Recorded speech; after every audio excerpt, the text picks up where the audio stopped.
Toros fans, get in on the match with our 50-50 raffle. Get your 50-50 raffle ticket for your chance to win 50% of tonight's jackpot. Our winner will be announced during the 80th minute of the match. Find the center in the neon 50-50 shirt to get your ticket for tonight's 50-50 raffle.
And good evening. Welcome to Edinburgh. We're at the southern tip of Texas to bring you exciting USL Championship soccer.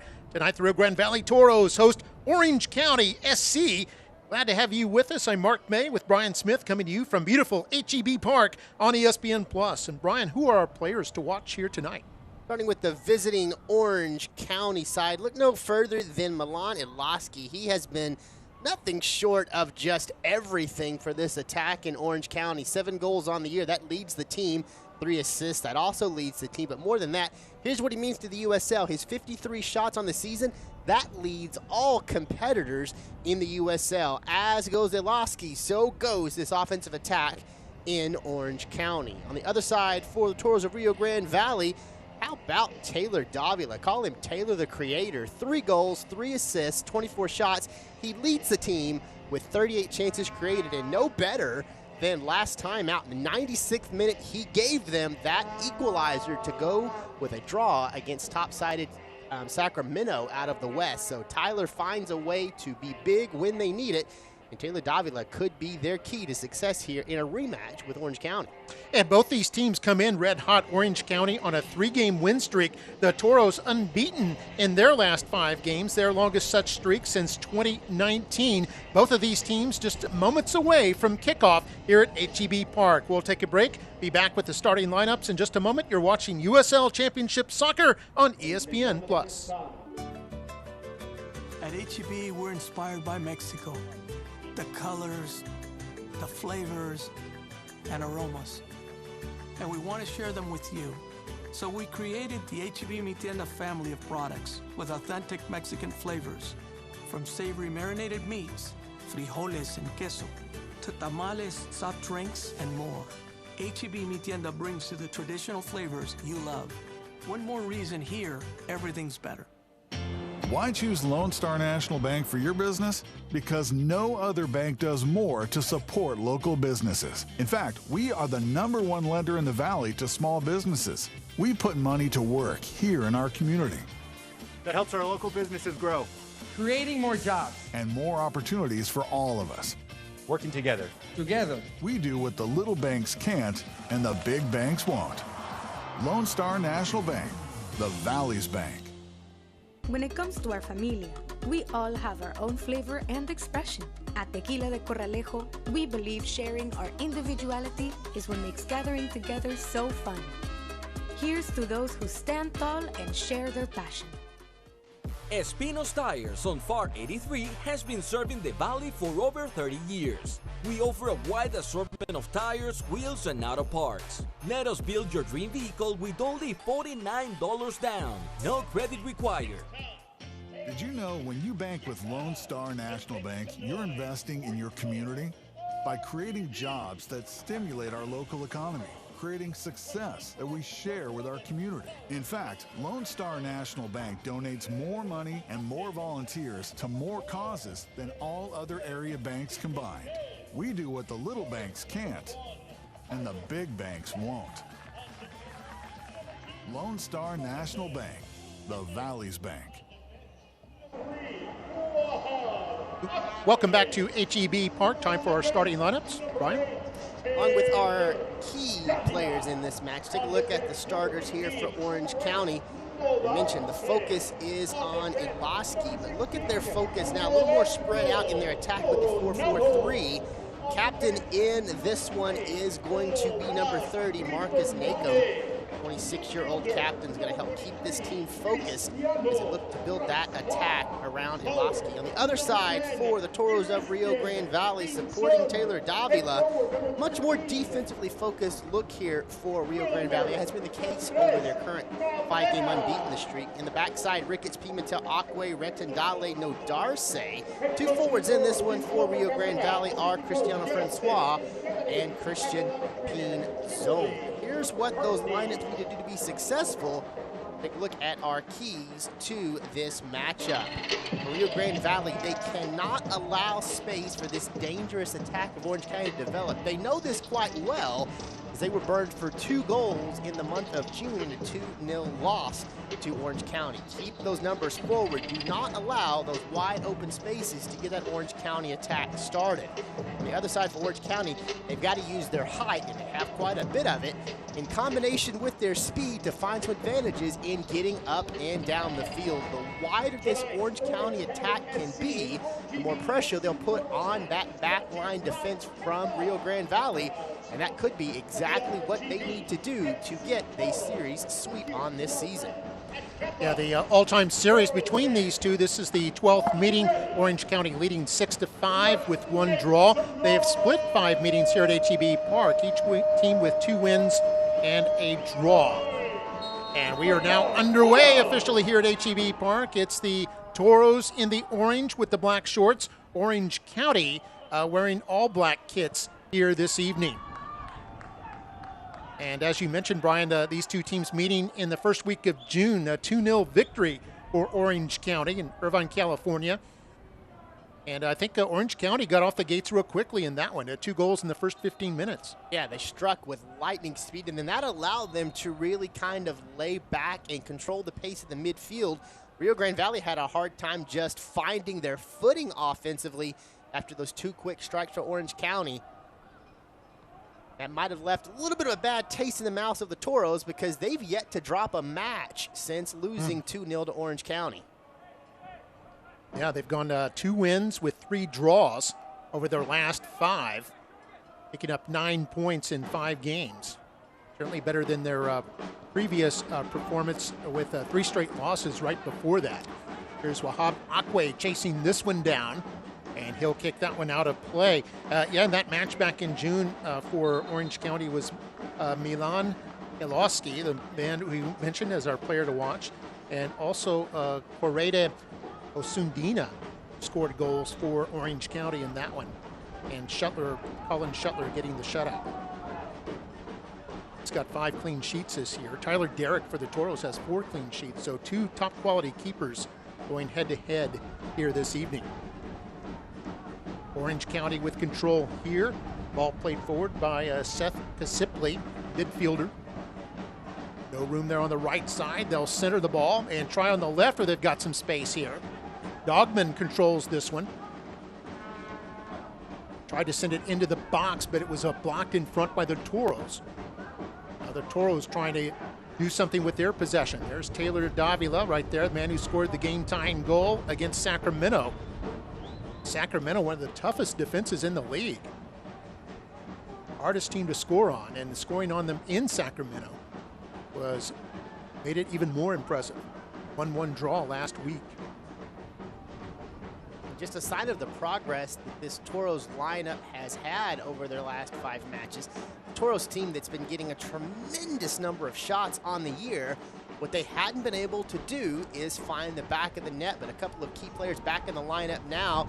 We've seen Frank Lopez the last couple of games. Christian Francois has done well. Christian Pinzon's back in the lineup. And those 3 key pieces have really kind of opened up that attack for Rio Grande Valley and allowed players like Wilmer Andres Cabrera to find ways to get back into the back of the net. This is a very different Toros look than we saw in the early going. This was onside, and a shot save made by Derek. In goal, had the near post well covered. And that was a long pass down the right side. They were able to beat the offside trap and get off the game's first shot. And that was Osundina, by the way, with that shot on the right wing. He was the one that scored one of the 2 goals the last time they played in June. Talked about Orange County needing to use that speed and height to widen the field out. And that's exactly what you saw. They found him deep and wide. He was able to get out ahead of the defense and then put something back in toward the middle cross, forcing Tyler Derrick to come up and punch that away. We saw Dylan Powers out of Plano, Texas. Pass the ball up to Kyle Scott. Scott will send it to the right side, and Orange County on the move once more.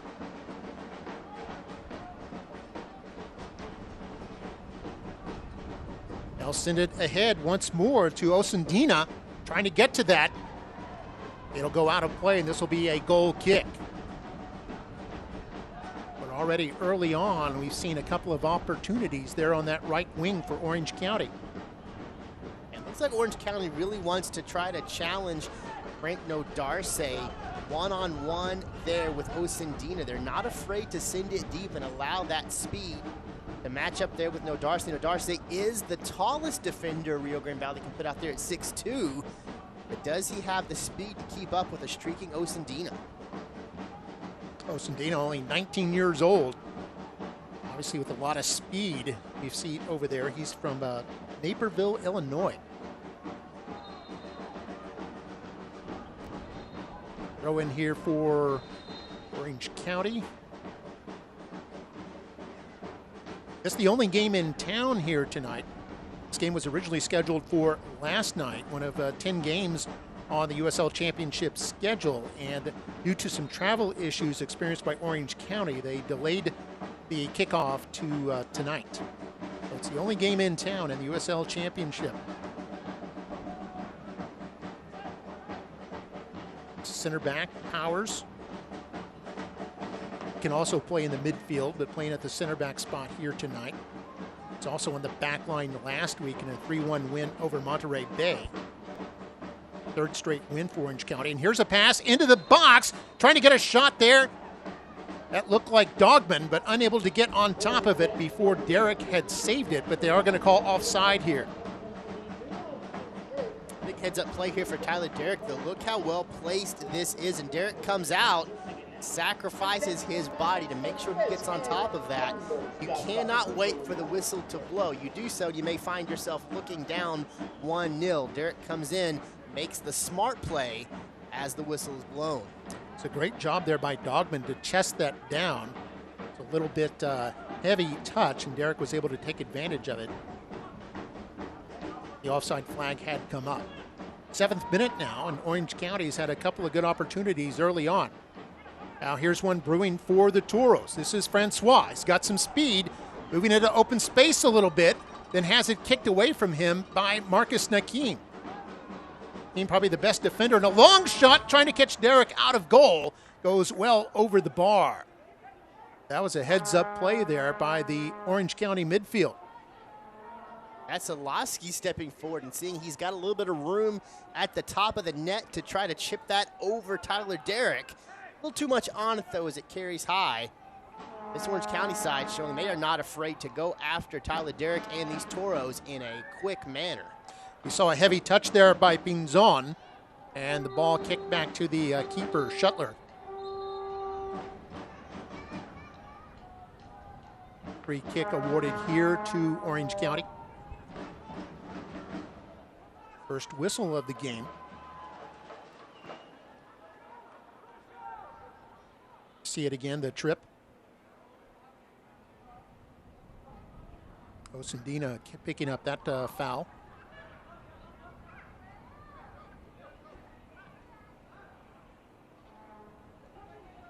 This is Scott. A bit of pressure here by the Toros.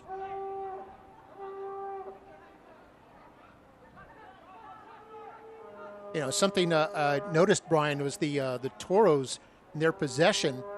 This season they've been averaging about 50%, but over the last 5 games they've been willing to kind of concede possession at times, haven't they? Yeah, they seem more comfortable building off of the counter now than they had intended to do in the early part of the season. Only about a 42% possession percentage over the last 5 games where they've been undefeated. I think what you see there is Wilmer Cabrera's continued trust in his defense to break up the opposing attack and give the midfielders and the forwards the chance to build on the counter. They don't have to sit over the ball anymore and dictate pace of play. That defense does such a great job of breaking attacks up and then allowing everyone to kind of run free back the other way and apply pressure quickly against the opposition. It was Ilaski who was shaken up a bit. Seems okay now. No foul called, actually. It's a throw in here for Orange County. Akwe trying to break up an attack there. And this will be a throw in here for the Toros. You know, and over those 5 games, Brian, the Toros have netted 9 goals, which is half their season total.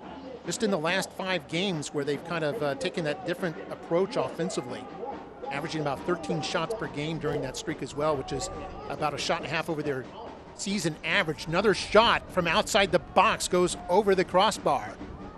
Derek appeared to be in better position for that one, but clearly this Orange County team not afraid to shoot from anywhere. Taking the every shot's a good shot approach to this attack right now. And you see here, I mean, that's a spectacular job of McNulty looking up and seeing that Tyler Derrick has played a little bit out too far in front of the net. He tries to chip it over the top. That's back-to-back opportunities coming down where Orange County has looked for the chip to force Tyler Derrick to get back in net. To our first corner of the match. This will be a short kick to Scott. Scott trying to get turned. The ball is going to be chipped into the box, and Derrick comes out to get a hand on that one, then quickly cleared out there by Pinzon. And now the Toros have an opportunity. That's Cabrera right there. He's had the hot foot as of late. Nice recovery. 4 goals in the last 5 games for him. He'll center it, but not far enough for Francois. And it's intercepted. Looked like it was Casipli who got the intercept there. Orange County back with possession. Orange County came into tonight averaging about 45% in terms of possession. They seem to be okay with that here in the early going as they've been pressing the attacks again and again. They've kept Tyler Derrick busy in that Toros net. Derrick coming in with 4 clean sheets, 16 goals allowed in 13 games played. Save percentage of 69%. Has 36 saves on the year. And here flag goes up. And I might be calling Cabrera here.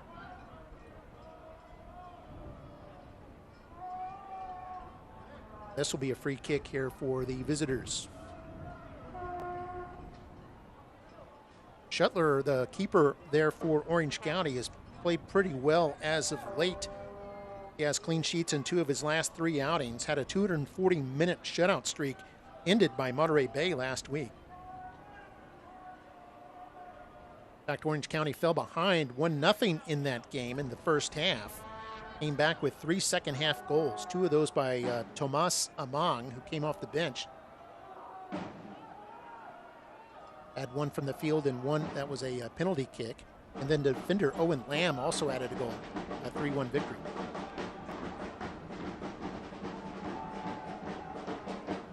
And overall, Orange County's won 4 out of their last 5, including a win over the Toros. This is chipped into the box. A nice header there to clear it out. An excellent job by Powers.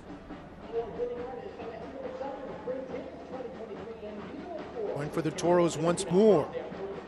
This is Ricketts. Ricketts out of Chattanooga, Tennessee. Will center it for Davila. Davila just 22 years old. Thought about shooting. Will pass it up to Pinzon. And now it's going to go out to the left wing. This is Ritondole, the young Argentine, and I think this is going to be a corner kick now for the Toros.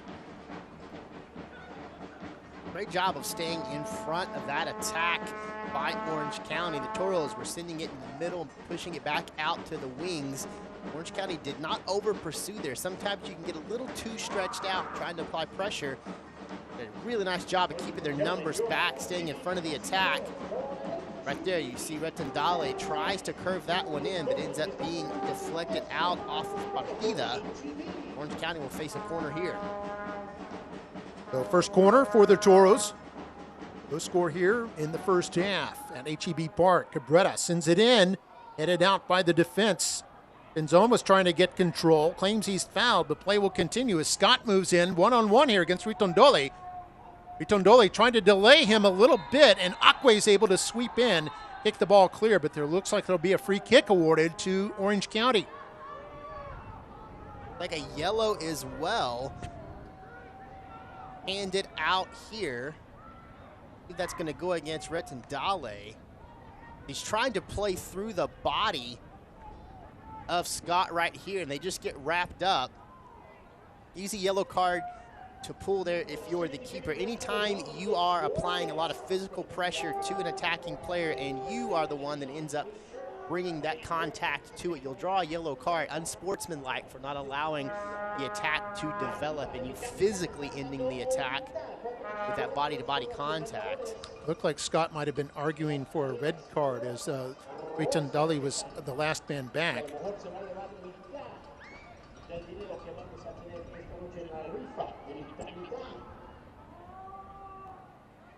Similar to the take foul you see in basketball. This will be a free kick in a good position here for Orange County.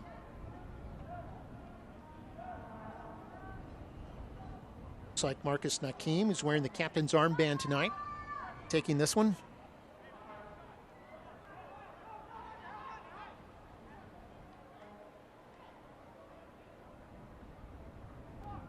By the way, Ritondole with his 3rd booking of the season.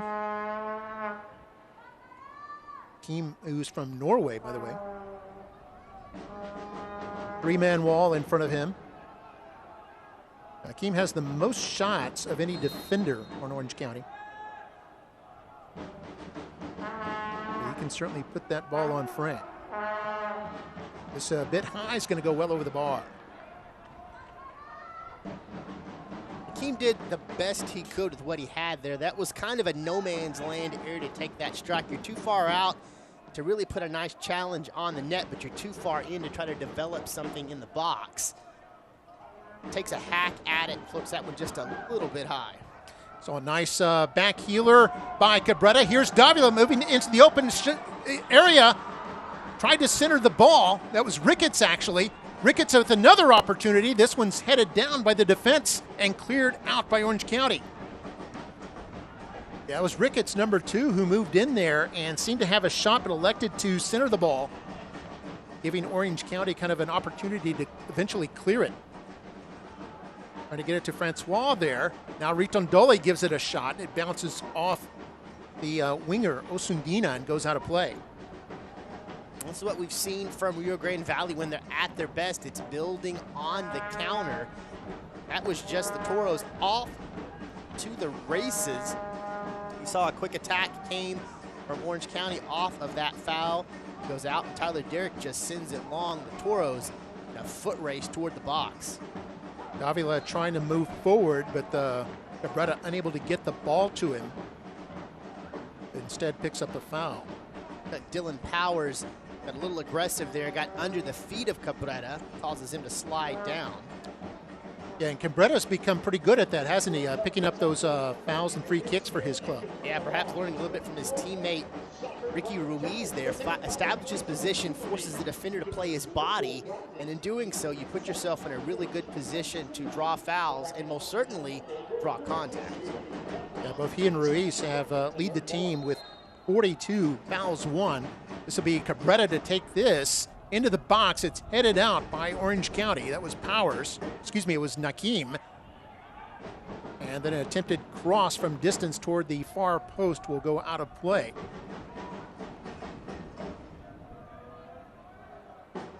So you mentioned that at the top of the broadcast, Brian, that this Orange County team did have a height advantage. We've seen that. Especially on that backside on defense. Orange County outsizes Rio Grande Valley's forwards by about 3 inches on every single takeaway. To make it very difficult for those forwards for Rio Grande Valley to get downfield and really challenge head-to-head. Powers and Nakeem both playing center back now. They'd opened with 3 men on the back line. Now appear to be playing with 4. Orange County. And now we've got a free kick awarded to the Toros. And that's kind of the advantage to that 3-4-3 that Orange County came out in. You've got those 4 midfielders. It's very easy to kind of chop one back to help out on the back line, especially if you're seeing that ball being played either through or over you too many times. You can shift one of those midfielders back and change that 3-4-3 to a 4-3-3 very quickly without having to make major changes to your overall system. Here's Cabrera in traffic, finds Davila, tried to pop it forward for Pinzon. Pinzon had 7 goals last year, but has had some injury troubles this year. So has not played very much. Still an opportunity here for the Toros. Stretching the field horizontally as much as they can. Francois inside, goes to Coronado. Tipping it to the right side of the box. Ricketts will ease it over to Cabrera. Now Coronado trying to send one through. Cabrera was running into open space, but intercepted by Orange County's defense, and back they come on the counter. Good breakup of the attack there by Nodarse.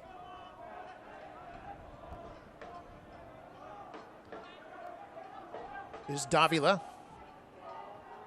I like that name you came up for him, Taylor the Creator. Yeah, he's been exactly that for Rio Grande Valley on the year. It seems like anytime they can get the ball to the feet of Taylor Davila, he has the ability to create something. If he's not shooting, he's attracting defenders to his position, which frees up his teammates for some pretty good looks, and that's why he's got as many assists as he has goals on the year, with 3 of each. Yeah, he's like a Corvette. He's going to attract attention wherever he goes. This is Davila.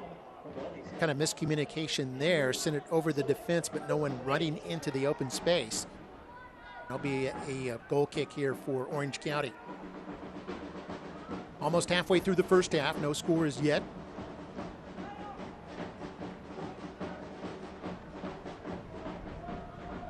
Orange County's, their offense has gone a little bit quiet in the last several minutes. See if they can get something here on this build-up. Sipley, little pass, inside it goes. Nice move by McNulty. And then Nodarse able to toe poke the ball away from him. That was a great tackle by Nodarse not to pick up any kind of foul there.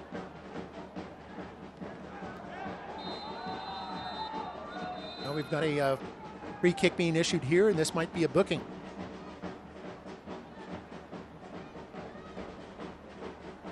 Indeed it will be. I think that's going to go on Seth Kasipley. Is he very physically kind of leg checks the Toro. Get another look at the action here. Yeah, you see he comes in there, lowers the shoulder and throws that hip forward and really puts a pretty heavy lick on Robert Coronado. Sipley's third booking this year, 29 years old, out of San Diego, California.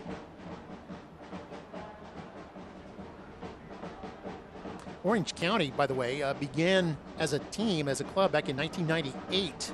They're known as the Los Angeles Blues and rebranded themselves as Orange County SC back in 2016.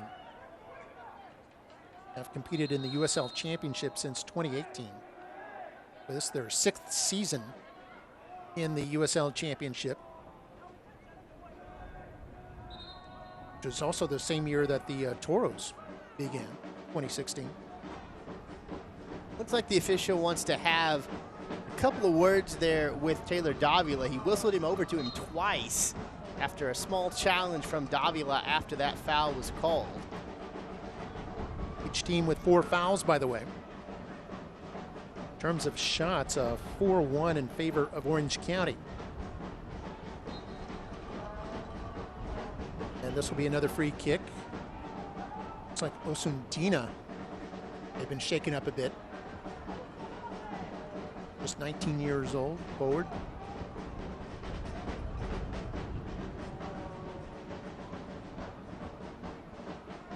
Very evenly matched game here, as we kind of expected. Both teams coming in hot. Mentioned the Toros with 9 goals over their last 5 games. Orange County in their 3-game win streak have 7 goals. This ball going all the way through. Here's Cabrera trying to get to it. And sweeping in there to clear the ball is Nakeem. Shuttler had kind of a moment of indecision there where he started to come forward, realized he wasn't going to get there in time, and then quickly retreated back.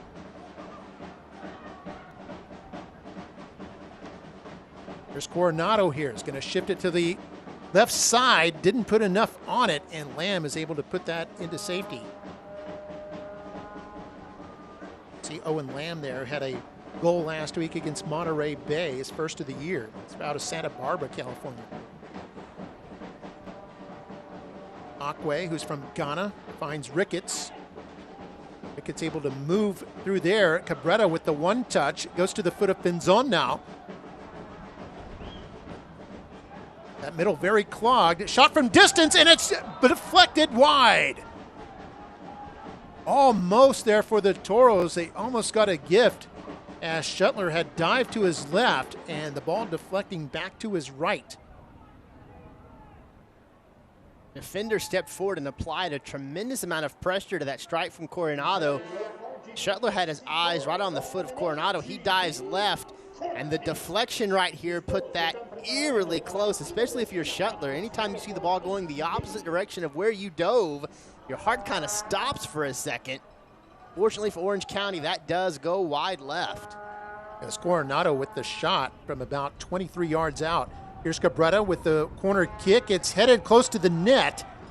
Flicked on by, looked like Coronado. And then goes all the way out of play. Yeah, and that's a tough spot for keepers because, you know, your brain, you see the ball deflect, but your body has already moved. And gravity is kind of taking control there, and there's nothing you can really do except watch and hope that it goes wide, which it did. Here's Francois maintaining his balance. Goes back to Akwe. Toros putting some numbers forward here. Here's Davila. Trying to find open space against Kasipli. Inside the box to Cabrera. Heavy touch there. Francois recovers. Back to Cabrera. Tried to chip it forward for Francois and then cleared by Orange County. McNulty there colliding with Pimentel. McNulty may have gotten the worst of that. Pimentel wearing the captain's armband tonight for the Toros. Long pass intended for Ricketts. Instead intercepted by Dogman. Dogman trying to run onto this one. Akwe beats him to it. And this will be a goal kick here for Rio Grande Valley. By the way, Tyler Derrick, Toros keepers, one of 4 nominees for Save of the Week. The scrambling one-handed save he made to tip a ball, looping effort that he tipped over the crossbar against Sacramento Republic to help preserve that 1-1 draw and a precious point on the road for Rio Grande Valley last week.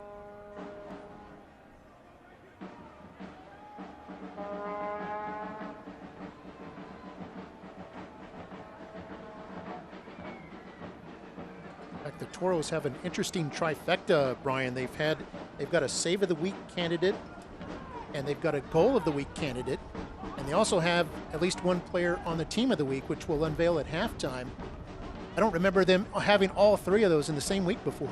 And also a player of the month candidate. Oh, yeah, they got 4. Yeah, this 5-game unbeaten streak has just shown diamonds for Rio Grande Valley, and recognition starting to pile up. Starting to get some notice. They can pull off a win tonight. They can get 3 precious points to move up to 23. This is chipped over to Cabrera, but it's going to be offside. Pops it over the keeper into the net. It won't count if outside flag was up. Nice look at the touch of Wilmer Cabrera, though. 2 defenders around him, and even though the offset flag was up, able to put that left foot down and chip it, and he ends up chipping it in. He's that player of the month candidate you were referring to. He had 4 goals across the last 5 games. That's a goal every 79 minutes of play, converting 57% of his shots, also completing a high number of passes, 72 of his 89 passes, and creating 5 chances. Perhaps no hotter player in the lineup than Wilmer Cabrera for the Toros. Yeah, only 22 years old, the son of the coach from Colombia. This has been Zon. Zon finds some space here and takes a hard shot. It's deflected and just wide. Another shot deflected to the opposite way that the keeper dives, and both of them go just wide. That one much closer than the previous. Interesting here, too. They're going to say this affords a goal kick to Orange County, so there must have been something prior to the strike by Pinzon, unless they're saying that's deflected off of a Toro. There was a Toro in front of him. Might have gone off the hip. Little stoppage here as Dylan Powers is down, stretching out that right hip. We see Shuttler, who's got to be wondering, at this point, do you feel a little bit shaky in your confidence, or do you feel you've got kind of a charmed life with twice now deflected balls have gone just wide? Looks like we're also going to get the hydration timeout here. It was a warm one here in the Rio Grande Valley, 97 degrees at kickoff. Temperatures hovered around 100 today. We've also had rain over the last couple of days, so humidity is quite high here. Both sides will head to their benches for a moment to get a little bit of hydration. It does become important in these high temperatures. Indeed. Might give us a chance to look at the schedule here in just a moment. And it doesn't get a lot easier if you're Rio Grande Valley. They were on the road for their last 2 before coming home here, and then they're going to have 4 of their next 5 also on the road. But Orange County, take a look at their upcoming schedule. They have got quite a bit going on at home. It's on the 15th. They will host Loudon. Yeah, Loudon will be, actually, that'll be a road game. And then they're on the road against Memphis as well. So tonight they're starting a 3-game road swing. Home against New Mexico United. They'll be at San Diego Loyal. We're coming back home again to host the Pittsburgh Riverhounds, one of those beasts of the East. Yeah, Pittsburgh in the top 5 in the league in terms of the power rankings. They're number 2 behind Tampa Bay. So we take a look at the Toros schedule. As just mentioned, 4 of their next 5 on the road for Rio Grande Valley, at El Paso, at Tulsa. Then they'll come home to wrap up the month of July. They'll host El Paso before going back out on the road for 2 at Las Vegas, at Louisville City. So it doesn't get much easier for Rio Grande Valley despite having very hot feet over the last 5. They've still got quite a daunting schedule ahead of them to get them into the month of August. Las Vegas had a pretty wild night last night, ended up in a 3-3 draw. For Las Vegas, only 1 win the whole year. They've had so many draws. Is sent out of play with some pressure there, and the Toros will be able to throw this in. So 2/3 of the way through the first half, no scores yet. Toros have had a couple of close shots that forced the keeper to dive the opposite way as the ball was deflected as it was moving in toward the frame, but was just wide on both occasions. Here's Akwe. He'll find Ricketts. Ricketts in his second year with the Toros after coming over from Chattanooga Red Wolves, which is League One. The ball goes out of play, and I think Orange County made a substitution just a moment ago during the hydration break.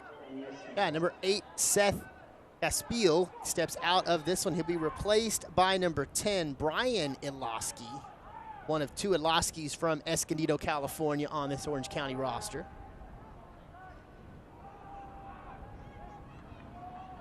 Now we've got an Orange County player shaken up. Play continues. Shaking a player okay, it appears. That's Lamb. And Lamb actually with the ball at his foot at the moment. He'll put it in toward the box. Pimentel able to head that one clear. Then headed forward by the Toros, trying to get it to Francois. And Francois fouled from behind.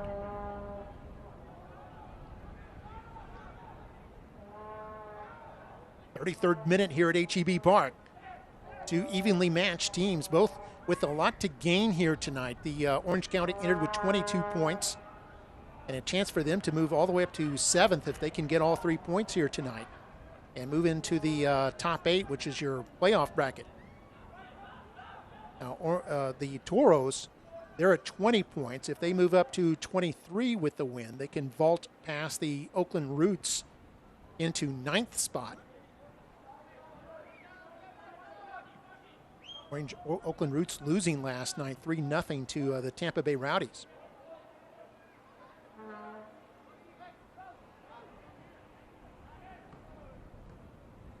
And there's Iloski sending this one forward, trying to get it to Osudina. Goes too far for him. It'll be a Toro's ball here. I think that's the substitution from a moment ago. Iloski coming in for Kasipli.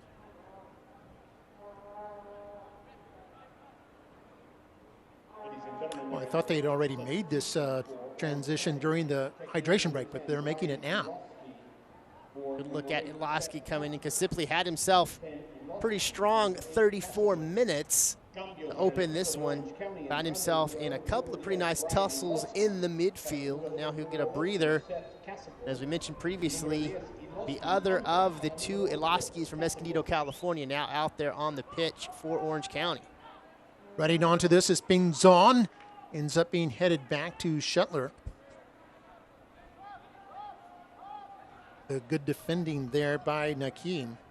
An outstanding defender out of Norway. It's actually one of the league leaders in terms of clearances, ranked 9th in the USL Championship. In a couple from him already tonight. Ritondole from Argentina sends it into the box. Little too far for Pinzon. Cabrera trying to run onto it before it's cleared by Dogman. Trying to get it to McNulty, and we're going to have a hold called on Akwe here. I think that's a pretty good call to be made here. A lot of contact between Akwe and McNulty. McNulty ends up going down as he tries to turn the corner.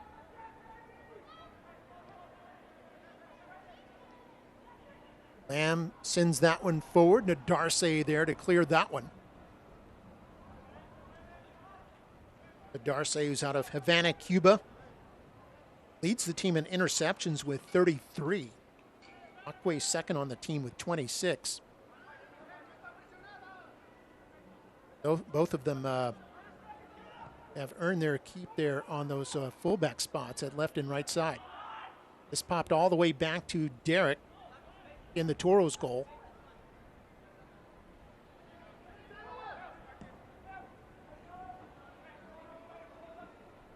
Long pass was intended for Pinzon, headed away by the Orange County defense. Now Scott with it will start the attack. Oh, nice little through ball there, but too far for Osundina. And going back to a very similar attack that we saw in the first couple of minutes from Orange County, getting that ball to the middle and then trying to push it to the winged Osundina, allow his speed to reign supreme on that edge. That one, though, just a little too far. It was Iloski, Brian Iloski, who just came onto the pitch. Sent that ball trying to hit with Osundina. Here's Akwe for the Toros. Pimentel. Pimentel, who's played many years in Liga Mexico. Won a couple of championships down there. Long cross there by Ritondole goes too far. Be a goal kick here for Orange County. Was trying to get it to Cabrera on that right wing. We see Shuttler, 6'1", 185-pound keeper, 24 years old, out of Middleburg, Virginia. Be close to his hometown next week when they travel to Loudoun United, Loudoun, Virginia.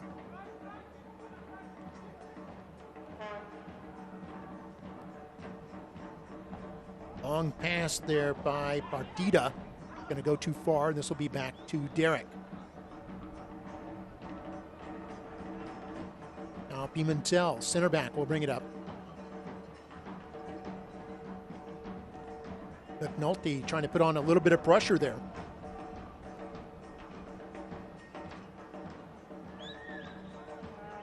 Now Coronado trying to get turned. He'll find Davila. And an opportunity here for Ricketts. Had some space to work with.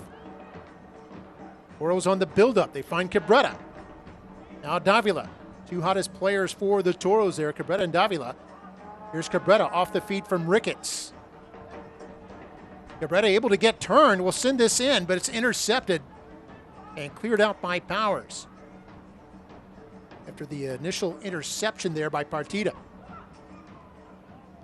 Toros on the move once more as Pimentel races forward. Davila will get off a shot. Shuttler was ready for that one as it goes just wide. Toros with 4 shots now, but have yet to get one on frame. Just one shot on target, by the way, for Orange County, so both defenses playing pretty strong here tonight. Both teams having to attack from distance thus far. It's kind of been the difference between these two attacks. Two teams that had come in pretty hot offensively and pretty stout defensively now. Find themselves squared up pretty good. You were mentioned earlier, Mark, that these are two teams that match up really well, not only in their play over the last couple of games, but across the season. Statistically, these are two teams that are not separated by very much. Oh, here's McNulty running onto this one. It was onside, but McNulty unable to catch up to it as Derek intercepts. It's no surprise these two teams play so well together. Just a 1-goal separation between them on the year. 19 for Orange County, 18 for Rio Grande Valley. Same is true in goals allowed. Only 1 goal separates them. 25 for Rio Grande Valley, 24 for Orange County. Shots on target, very narrow as well. Separation of less than a shot per match between them. Passing accuracy is very tight between these two teams. You probably won't find two teams more squarely matched than Orange County and Rio Grande Valley. They both had problems converting shots into goals as well. Yeah, tied for 21st. Only 11% of the shot turning into goals for these two. New Mexico United actually leads the league at 21%. So these two teams statistically very narrowly matched. 41st minute now here at HEB Park. No score yet. Here's Ilaski. Forced to retreat and hits it back to Dogman.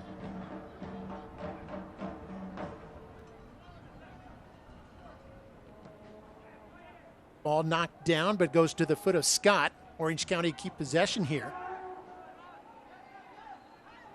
Milan Ilaski, as we mentioned, leads the league in shots with 53. The next highest on the team entering tonight was McNulty with just 15 shots.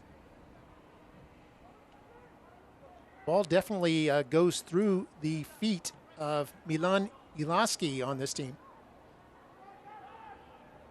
Now here's his Brian Ilaski to Milan. Trying to get it to Osundina. Fell down, and now a free kick can be awarded for the Toros. Saw Osudina fall down and thought it might be a whistle against Rio Grande Valley, but it's going to be the other way. Yeah, I think what hurt Orange County there is as Osudina went down, he touches the ball with his hand. So because of that, that is a hand ball, which turns possession over to Rio Grande Valley. Chance here for the Toros on that right wing. Ricketts fouled from behind. This could even be a booking, as two players are shaken up at the moment.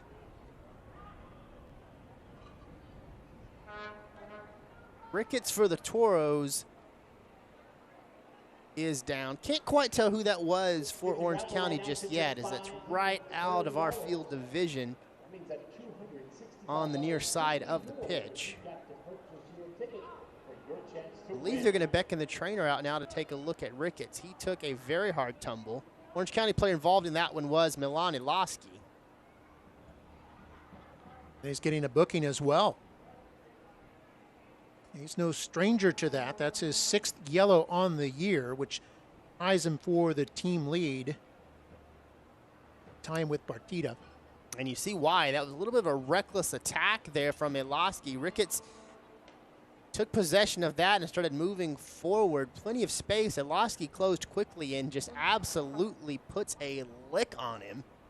Shoulder to shoulder, hip to hip, taking down Ricketts, and that's just reckless. No need to run that hard and make that much contact, especially when you're a good distance away from the net there, just starting to build the attack the other way. Like after a check, though, Ricketts is okay, gives his teammates a thumbs up, trots his way back toward midfield. And you saw the kind of a soft handshake there as Iloski's way of saying, I'm sorry. You see that in boxing too, like when they touch gloves and such. And so a free kick here for the Toros in the dying moments of the first half. They have not lost when they've had the lead at halftime this year. Here's Cabrera. Davila to his right, just out of frame, and it's going to be Cabrera, headed out by Orange County. There's McNulty, and he's going to clear it from distance. Again, Derek had come way out of his net. That would have been sensational had McNulty been able to cash that one in. It almost seems like that's been a focus for Orange County here in the first half. Maybe something they've been watching with Tyler Derrick, his propensity to kind of play out of net and stay forward. That's now the third time with Derrick playing forward from net that they've taken something long and tried to force him back into the net. Looks like they'll add a healthy amount of time here at the end of the first half. 4 minutes of stoppage time added back on. As we've seen with these Toros, stoppage time seems to be their time to shine. Taylor Davila got the game-tying goal in stoppage time of the second half last time out against Sacramento. Toros, by the way, the majority of their goals this season, their 18 goals, 10 of them have come in the first half. And chance here is as Shuttler comes up and makes that save before anything can be generated by the Toros. Pinzon racing onto it.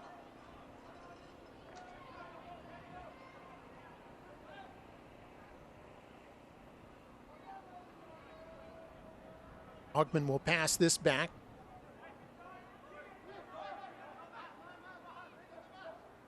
This is Scott right here.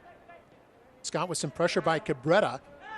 And now you see Francois was trying to apply some pressure. Able to get it to Iloski in the middle. Finds Brian Iloski. Osudina trying to get turned. He'll lift it into the box. McNulty's there, headed away from him by Ricketts. And then Pimentel able to clear that one. First minute of stoppage time. Now the second minute.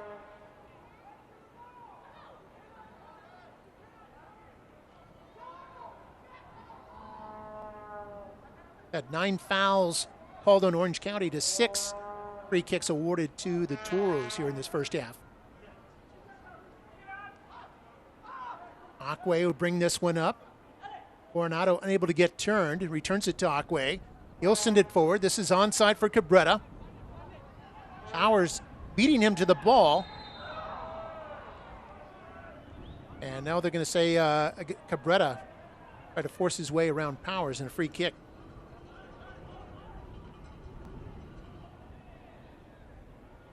We'll look at the one-on-one Powers and Cabrera. Cabrera works under Powers there, and he says, I got hip checked, and still got through that. But I think where you end up having that one go against Cabrera is the fact that he had his hand up on the shoulder of Powers as he tries to swim around him. Yeah, I was going to say I didn't see him actually grab the jersey, but you're right with that swim technique.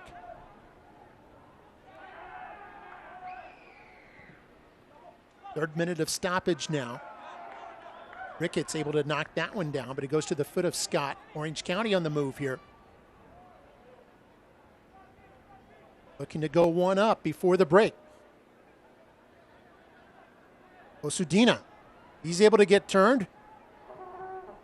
Ball knocked down in front by Pimentel. And then Pimentel calmly able to clear it up to Ritondole. Ritondole just 21 years old. And now Francois with it. Francois racing forward and able to send that one to Cabrera almost. And Cabrera lifts up his head looking skyward. A bit of frustration. Wishes he'd gotten a better touch on that. Yeah, Francois played that beautifully and placed it in a really nice spot, but it gets to Cabrera kind of in between steps. His foot lifts to make his next step, and the ball skirts right under it and slips through. Oh, what could have been for Rio Grande Valley. Yeah, well set up there. And here's a ball lifted into the box, but Derek was out there to intercept that one. Trying to get it to Milan Iloski.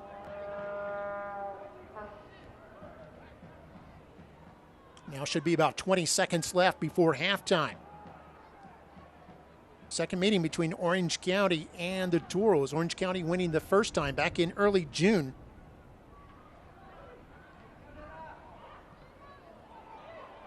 And here's Davila inside, pins on a slight touch, but Shuttler there to make the save. Probably the best chance of the game so far for Rio Grande Valley. Comes in the last seconds of the first half.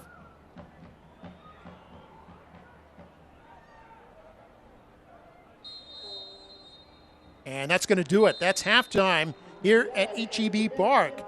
No score as yet, but both teams producing some chances. A couple of teams that have been hot as of late. Evenly matched as we expected. We'll head to the locker room knotted 0-0. Well, coming up here at the break, we'll talk about news and notes going around the USL. Take a look at some highlights, the schedules, and the standings, and also the stats from the first half. All that coming up here at the break. Right now, you're watching USL Championship Soccer on ESPN+. At HEB, we're inspired by Mexico. The colors, the flavors, and aromas. And we want to share them with you. So we created the HEB Mi Tienda family of products with authentic Mexican flavors. From savory marinated meats, frijoles and queso, to tamales, soft drinks, and more. HEB Mi Tienda brings you the traditional flavors you love. One more reason here, everything's better. Why choose Lone Star National Bank for your business? Because no other bank does more to support local businesses. In fact, we are the #1 lender in the Valley to small businesses. We put money to work here in our community. That helps our local businesses grow. Creating more jobs. And more opportunities for all of us. Working together. Together. We do what the little banks can't and the big banks won't. Lone Star National Bank, the Valley's bank. When it comes to our familia, we all have our own flavor and expression. At Tequila de Corralejo, we believe sharing our individuality is what makes gathering together so fun. Here's to those who stand tall and share their passion. Espinos Tires on FAR 83 has been serving the Valley for over 30 years. We offer a wide assortment of tires, wheels, and auto parts. Let us build your dream vehicle with only $49 down. No credit required. Did you know when you bank with Lone Star National Bank, you're investing in your community? By creating jobs that stimulate our local economy, creating success that we share with our community. In fact, Lone Star National Bank donates more money and more volunteers to more causes than all other area banks combined. We do what the little banks can't, and the big banks won't. Lone Star National Bank, the Valley's bank. And welcome back to HEB Park. No score between Orange County and Rio Grande Valley. And time for our halftime report. Thanks to Live Oak Vodka, the official vodka sponsor of the Rio Grande Valley Toros. Just wrapped up week 17 across the USL. Let's look at our weekly feature. Are you ready? Ready for more of the game you love? Ready for more players and more teams? Ready for more stadiums, for more fans in more cities? This is a different league. The USL Super League. Built for the future of women's soccer. Bridging the journey from youth to pro, connected to the global game, and bringing it all closer to home. Are you ready?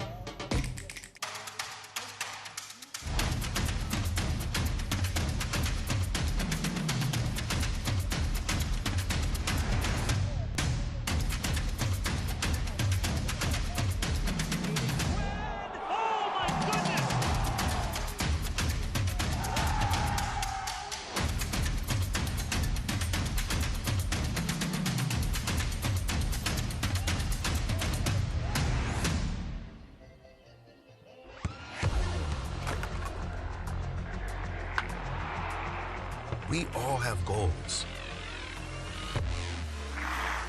But let's be honest. Most of us aren't going to be professional athletes. But if your goal is to finish your degree, we can help. Come to a university that puts your goals first. Bellevue University, your partner in finishing goals. Slide this in behind. Now it comes for Valesky. Tries to leave it there for Gleedle. Sam Gleedle. It's a tap in for Christian Valesky. And Monterey Bay are absolutely flying tonight. Bomasoso. Right through the middle. Johnny Rodriguez. Rodriguez scores! Something out of nothing for the Oakland Roots.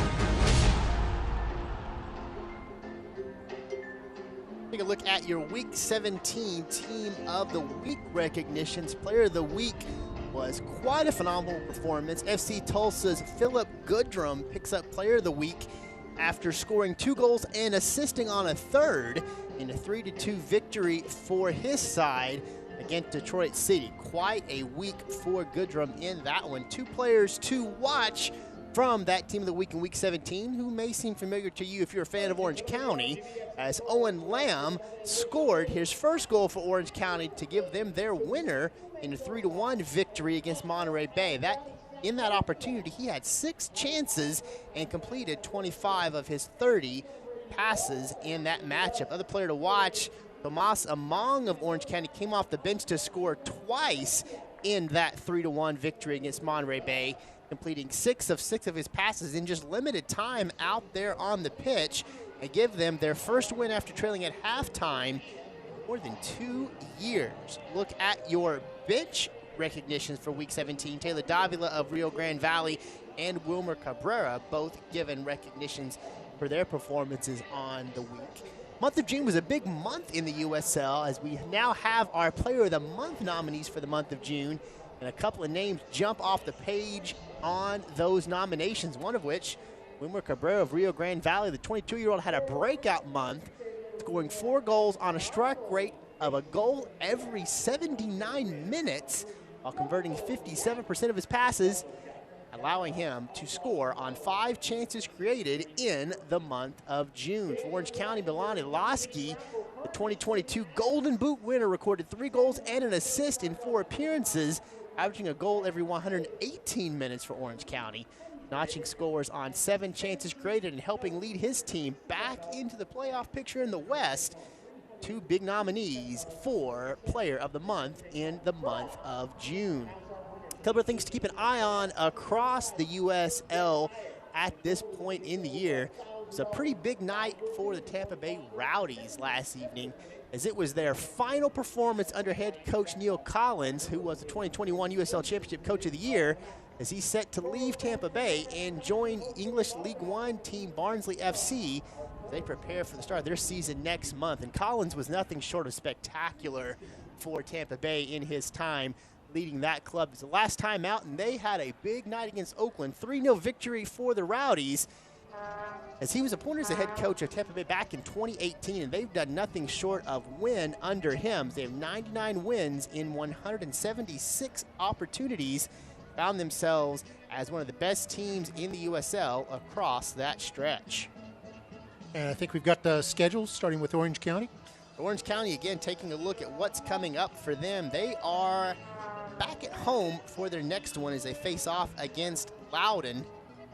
Then they will be home from there to take on Memphis 901, on the road to face New Mexico United, home against San Diego Loyal. Out against San Diego Loyal. They'll be in San Diego and then come home for the Pittsburgh Riverhounds, as they've got 3 on the road and 4 of their next 5 on the road. For Rio Grande Valley, it's a very similar picture. Their upcoming schedule is they'll have 4 of their next 5 out there on the road, at El Paso, at Tulsa. We're coming home to end the month of July against El Paso, back out on the road August 5th at Las Vegas, and the 12th against Louisville City. 4 of the next 5, and in fact 5 of their next 6 all be on the road. Now we got the standings in Group West, and you'll see how tight it is and what's on the line, so to speak, between these two clubs down near the bottom of the table, but it's a very crowded field. Yeah, as we've said, the West may be the stronger of the two sides in the USL this year. They're so tightly packed. You see down there toward the bottom, Orange County and Rio Grande Valley currently in 10th and 11th in the West, but 3 points propels both of them into much stronger position. 3 points for Orange County can get them into a tie for 7th. Phoenix Rising, Rio Grande Valley, 3 points puts them just on the cusp of the playoff picture. They would leap into 9th. Top 8 teams do make the playoffs in the USL Championship. All right, let's take a break. We'll be back with some highlights and some stats before the second half kickoff. Right now, you're watching USL Championship Soccer on ESPN+. At HEB, we're inspired by Mexico. The colors, the flavors, and aromas. And we want to share them with you.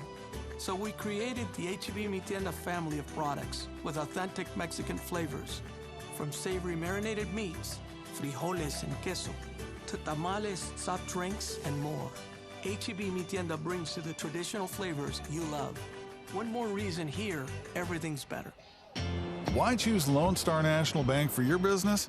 Because no other bank does more to support local businesses. In fact, we are the #1 lender in the Valley to small businesses. We put money to work here in our community.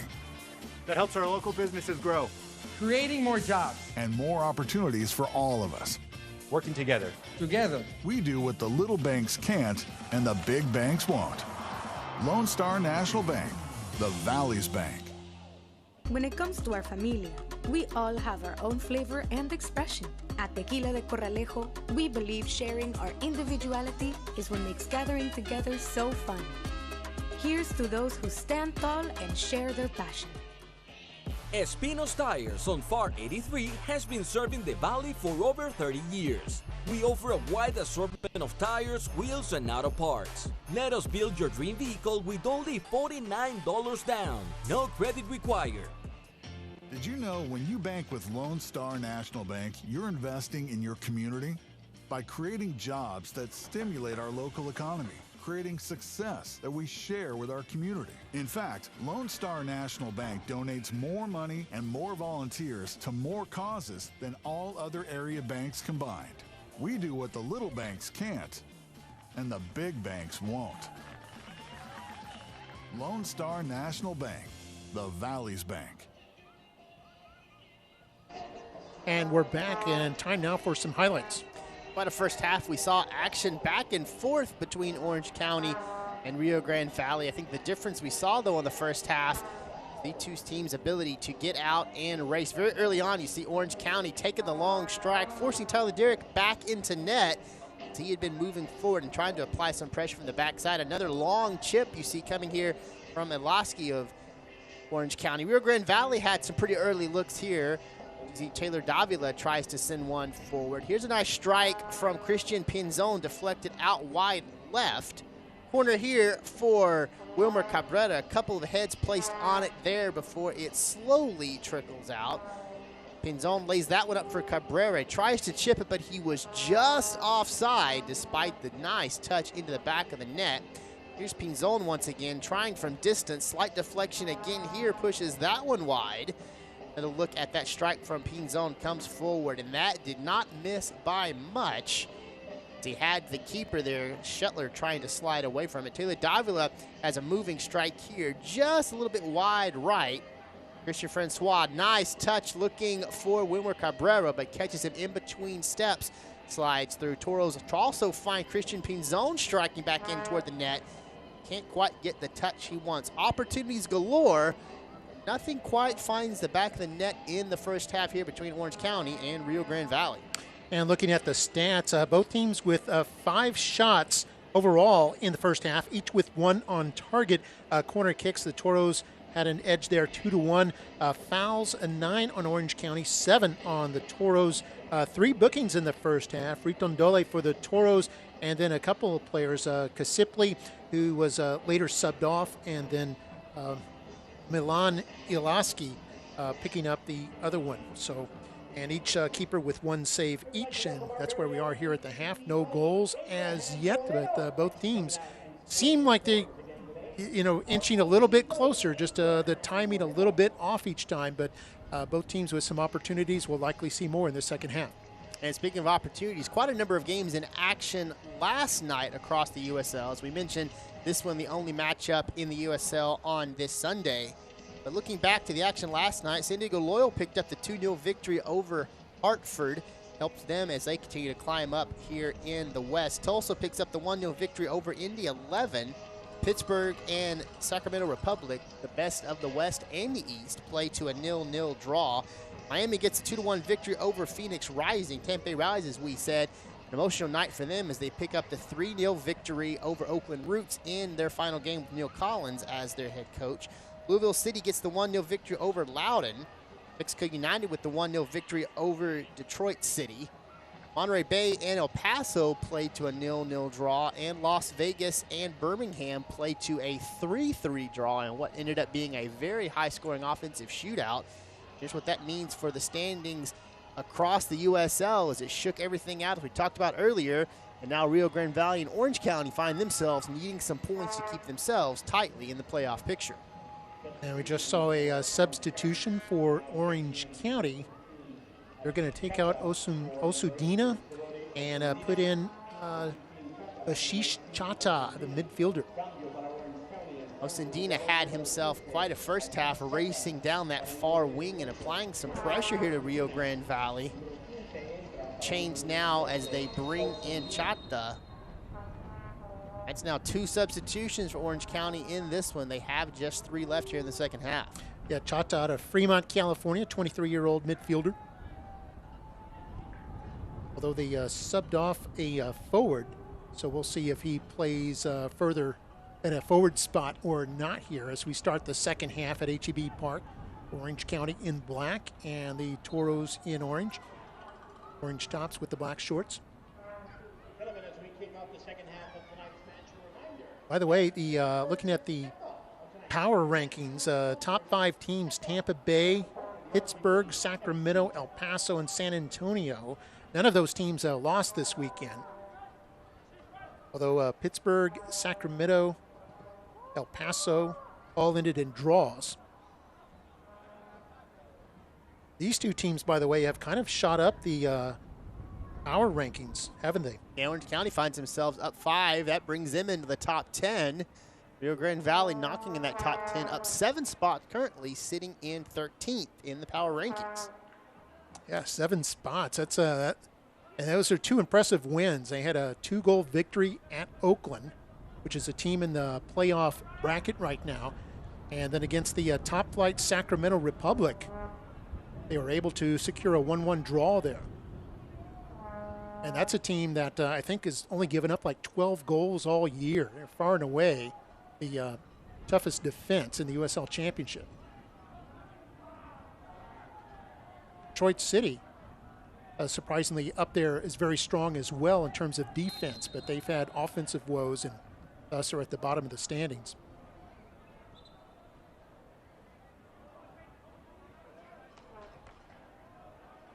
Free kick there you saw for Orange County, just underway in the second half. No scores yet. Toros, if they can get that first goal, they haven't lost this year when they score the first goal. Chance here for Orange County, building up on the left wing. Player who just came in, that's Chata, the 23-year-old we mentioned. And now Ilaski racing forward, sends it over to Lamb. It's going to be a free kick here after Brian Ilaski, who was a first-half sub, gets shaken up.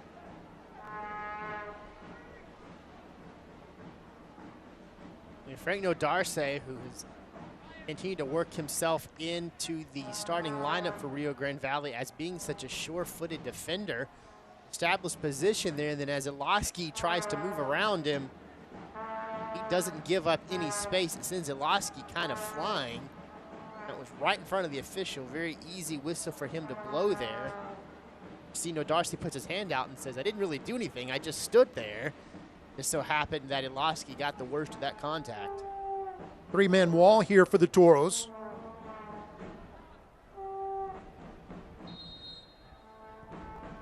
And that's Lamb who's going to take the shot. Toros with a header, another header there by Coronado to send it out of the box. And racing onto it there was Chata. Now it's popped back into the box again. Pimentel misses, and it goes to an Orange County player who then gets tripped up in the box. Play will continue. Ritondoli able to clear that one. There was a gasp from the Toros faithful here for a moment as the Orange County forward flipped over in the box. The referee had a good view of it.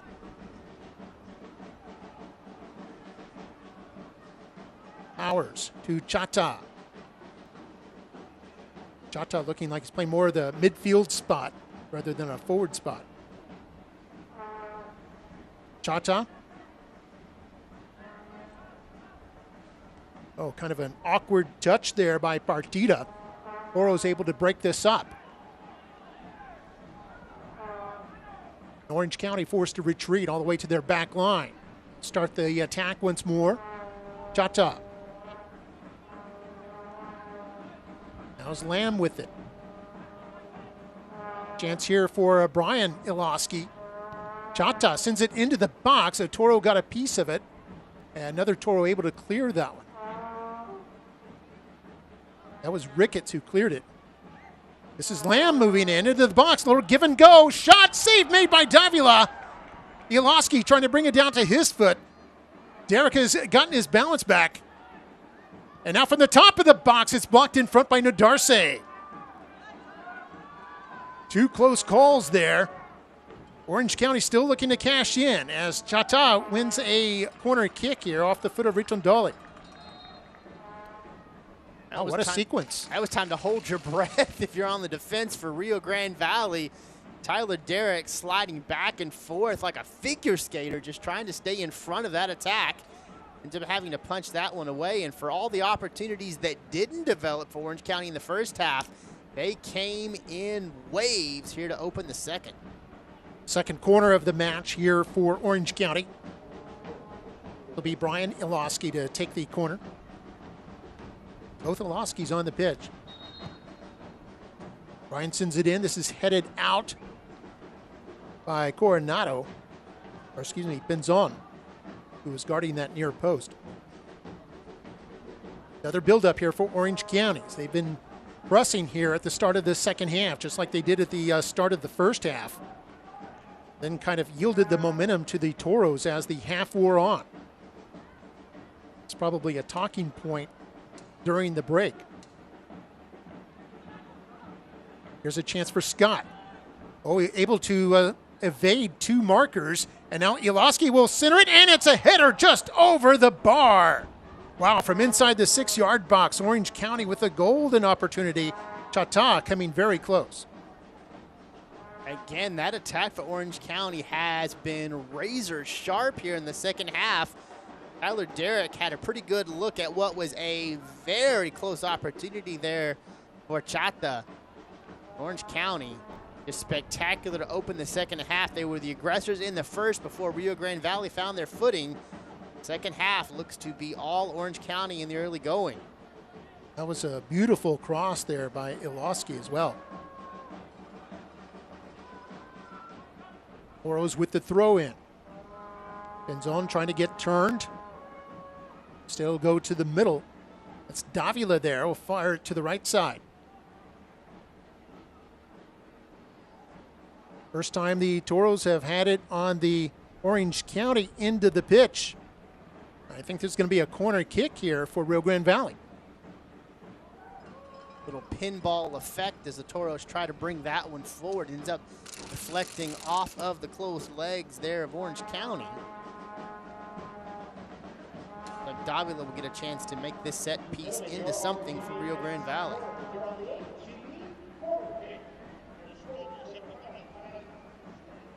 Davila has 3 goals, 3 assists this year.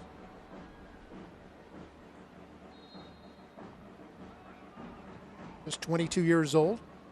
It's an in-swinger, and there's a header, goes off the bar, another header, and a save made right on the doorstep by Shuttler. A couple of Rio Grande Valley hands go up. They were looking for someone to make an argument about whether that ball had broken the edge there. Shuttler standing on the line, steps forward to keep that one away.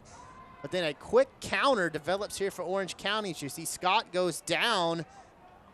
Another look right here. Davila places that beautifully. Quick head coming there from Akwe. And there's the header. I believe that was close, but I think Shuttler kept that from finding its way in. And then very deftly back to his feet and sends that one down for Orange County. That was Ricketts who got the second header. By the way, yellow card being issued against Coronado on the Toros.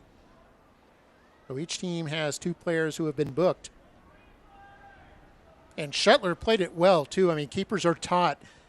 You don't stop and look at the referee to see what he's going to rule. You make the assumption or act on the assumption that the ball did not cross the line. And he continued on playing and quickly put the ball back into play. And in case you're wondering, though, what the rule is, the entire ball must cross over the goal line. A portion of the ball, even most of the ball, is not enough.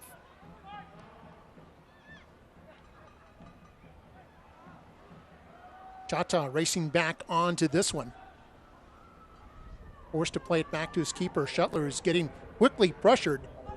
Gets it out to Lamb. Lamb's pass was a bit errant, trying to get it to McNulty. Darce with a weak pass that gets intercepted.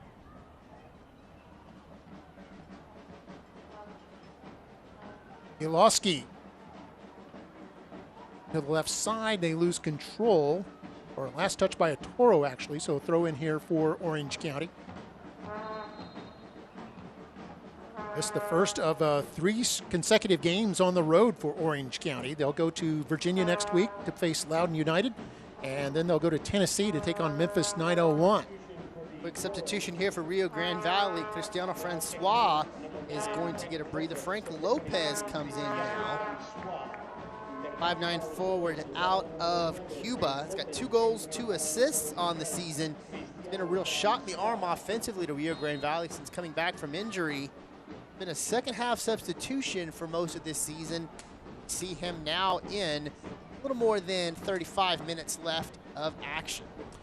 Yeah, he's deadly too when he can get the ball in close. So he leads the team with his conversion rate of 25%. 2 goals on 8 shots. This ball passed back. Shuttler way out of his net. Comes out to play this one.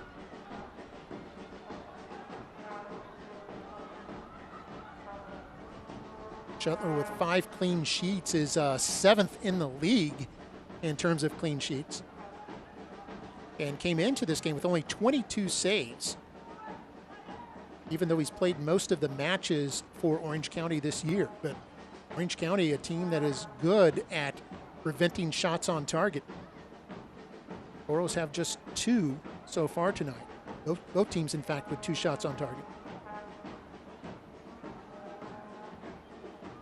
You got to credit the Toros defense as well, as Orange County, in that 3-1 win over Monterey Bay last week, had a season-high 26 shots and a season-high 12 on target. It's a staggering numbers there, but tonight, 8 shots with 2 on target. McNulty racing in. This is onside, goes over the head of Nadarse, marking him, and picked up here by Derek. McNulty still looking for his first goal this year. Came in with 2 assists. Second on the team in terms of shots. Pimentel gets that off to Davila. Now it's at the foot of Nadarse. One of the 2 Cubans on the team. You mentioned Lopez a moment ago.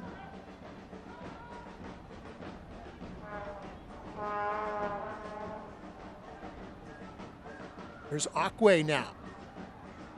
We're in minute 58 here at HEB Park. No scores yet.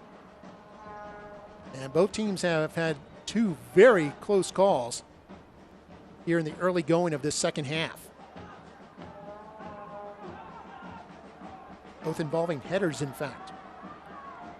Benzon has Lopez ahead of him. He'll slide it over to Ritondoli and then get the ball back. Now it goes to Lopez. This is onside. And now they've got it. No, now the offside flag comes up. Kind of a late flag there. Lopez whistled offside. And see, Lopez puts his hands up. He said, I had the ball at my feet for a good amount of time there. Looking for the offside call to be made much quicker than that. And I think he has an argument to be made. Lopez did a nice job of coming back to that ball before Pinzon sent it to ensure he stayed onside. Perhaps he had a foot still across the line when that pass was sent forward. Second offside against the Toros here tonight. Sliding tackle right there by Coronado. Orange County recovers. Chata with it, sends it forward to Milan Iloski. Now to go to Lamb on the right side. He'll race forward. Chata unable to return the pass, though. And good defending there by Coronado, able to win the ball through a free kick. 19 fouls called in this game, 10 on Orange County, 9 on Rio Grande Valley. Each team with 2 bookings as well. Nice job there by Coronado of getting inside of Chata and then ending up drawing the contact before that one is sent out. There's Davilo racing forward. He'll find Lopez. This time onside. Lopez inside, and it was deflected toward the Orange County net. Orange County lucky not to give up an own goal there. I think that was off the foot of Partida. Shuttler did a good reaction to it. Indeed, the left foot of Partida was down and ends up deflecting that one just high.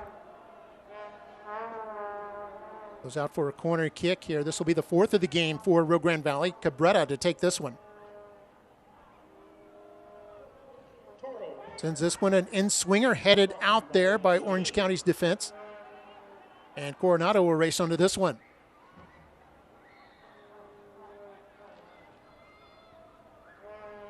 Instead, this will be a throw-in. And it looks like Ricketts will come over to act as the throw-in specialist.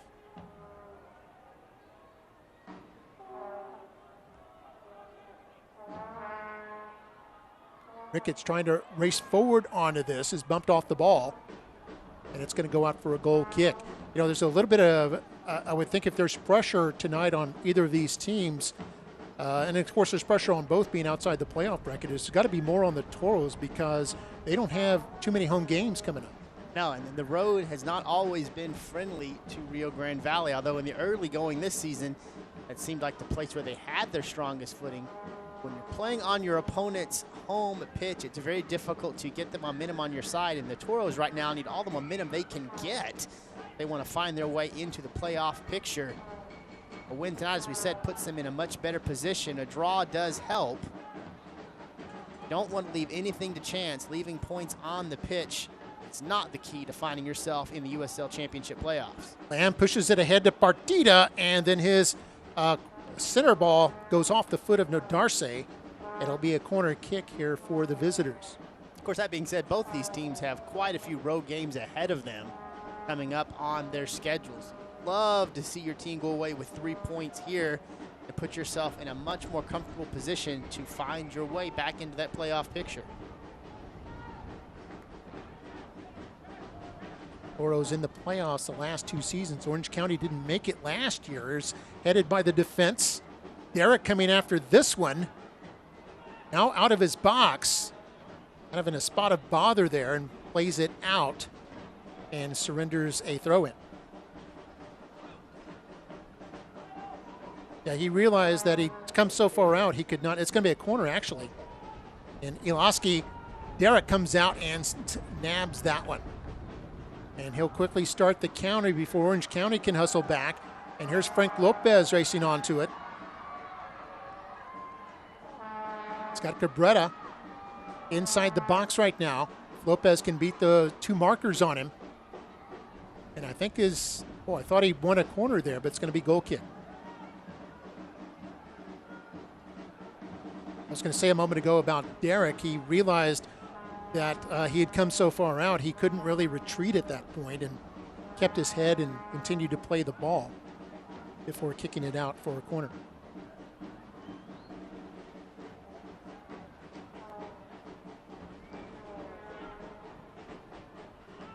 This is pop forward, trying to get it to Brian Iloski. Ritondole, the first one there, forced to play it back, and Derek had a hard ball with pace coming at him with a man closing in, McNulty, and was able to clear that one with his left foot.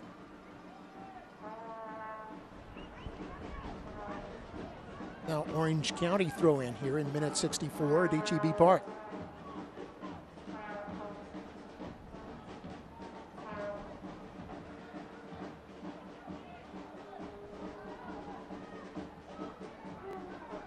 Pace of this one has slowed considerably over the last 2 or 3 minutes. It seemed like these 2 teams were in a foot race to open the second half. Now Orange County a little bit more deliberate here with their attack, trying to build and get numbers forward.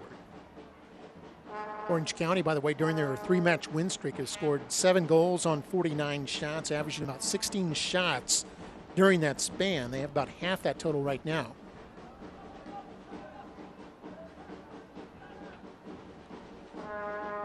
Chata with the 1 touch. Ryan Iloski, his pass intercepted by Ricketts. Ricketts now racing forward. Lopez pops it forward to Ricketts, and a lot of space to work with here. Now players racing into the box for the Toros. We'll go to Coronado now. Coronado from about 30 yards gave it a go, but it was blocked in front. And now Ricketts goes to Davila. Davila leading the team. It came in with 38 chances created, puts him 3rd in the entire USL Championship.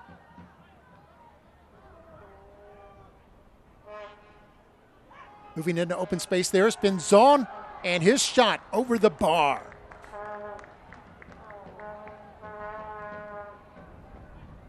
So Rio Grande Valley taking some time there on the attack and moving that across the top of the box, where it ends up at the foot of Pinzon. Orange County does a pretty good job defensively there of keeping bodies in front of him and forcing him to play that a little bit wider right than he initially wanted to. And as he takes his strike, he carries it high. And it seems like he's been forced to move laterally almost every time he gets the ball. He can't penetrate, and of course has to shoot from kind of a little bit off balance, I guess. Orange County all evening has done a really nice job of staying in front of this Rio Grande Valley attack, not allowing balls over the top and not allowing them to work back across the face. You have to pull back and try to take something from distance. A Shuttler came out to get that one, couldn't quite get there. A shot off the post and does not go in, goes out for a corner. Shuttler is shaken up. Wow, what a sequence there. As the ball was sitting in, it was headed up in the air by Orange County. Shetler came out to intercept it. Ran into a player. I'm not sure. We'll have to wait to see if it was his own player or a Toro player, but ends up with a hard fall. As you'll see it again here. Yeah, it was Lopez. But Shetler fell over. Like that kind of knocked the wind out of him. And then Rio Grande Valley had a pretty good opportunity to come back and ends up bouncing that off of the upright and the crossbar. That's the second time Rio Grande Valley has put a ball on the line, but couldn't get it through. This one's still knotted at 0-0. Shetler back to his feet, though. That's a good sign for Orange County. Take a look at this turn of events. Shetler goes down hard, bouncing ball, and look at that. You don't get much closer to putting one in than that. Deflects off of the upright. Yeah, that was Nakeem actually got a touch on it. It went into the post and then bounced all the way across the plane of the goal. Corner kick by Cabrera, shot from close, and Shetler with the one-hand save there off Pimentel. And another corner kick, number 6, coming up here for the Toros. And when you're a defender like Pimentel, your eyes get about as big as basketballs when you're that point blank and close and have an opportunity. Pimentel puts a pretty good strike on that, but Shetler, as you mentioned, punches that one away.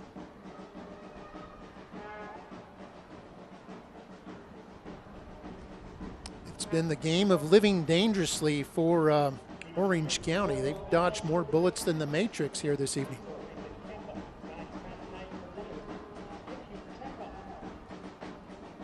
You see Aqui and Lambie getting some admonishment from the official before this corner takes place. Cabrera set to take the corner kick. And here it comes, inside, a header, and it's a goal! Toros in front, 1-0. Team Aqui, the player that had just gotten a little bit of acknowledgement, makes his presence known right here to the defender. Takes a spectacular leap and uses his head to push that one in. Rio Grande Valley now up 1-0. Aqui, 6 foot tall, and uses every inch of those 6 feet to give Rio Grande Valley the goal. Now looked heavenward to say thank you. Aqui with his second goal of the season. Had 2 last year, I believe, as well. Comes in the 69th minute and puts the Toros up 1-0. Boy, they came as close as you possibly can to scoring before this one. Aqui with a beautiful flick on toward the far side. That was no doubt on that one. As pitched before, Mark, Rio Grande Valley, a much different team when they are the first one to score. They've yet to be defeated on the year when they score first. Now at 4-0-3, 4 wins, no losses, 3 draws when they are the first team to strike in a match. Now, Orange County did come from behind last week against Monterey Bay. They were down 1-0, ended up winning 3-1. See what happens here. Still plenty of time, over 20 minutes left. Orange County back on the attack now. Saw Chata. Had the ball kicked away from him, was dispossessed for a moment. Orange County able to recover. 1-0 our score. Aqui with the goal, Cabrera with the assist. Aqui his second goal of the year, and for Cabrera his second assist.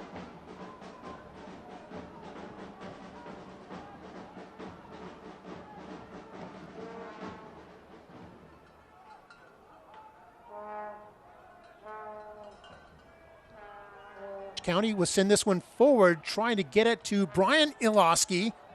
Had it kicked away from him by Ricketts after it was initially headed by Nodarse. Hard shot in front, blocked in front by Coronado. Now here's Lamb. And Nodarse able to put that one out.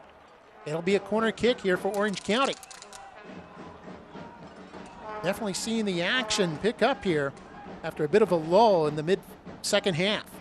This one popped toward the net. It's going to be just over the bar after that attempt there by Scott.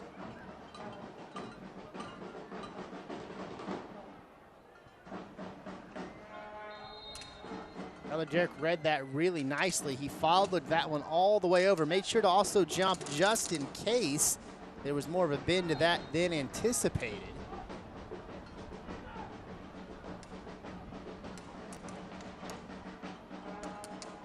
By the way, that was just the third goal this season out of 19 where the Toros scored off a header.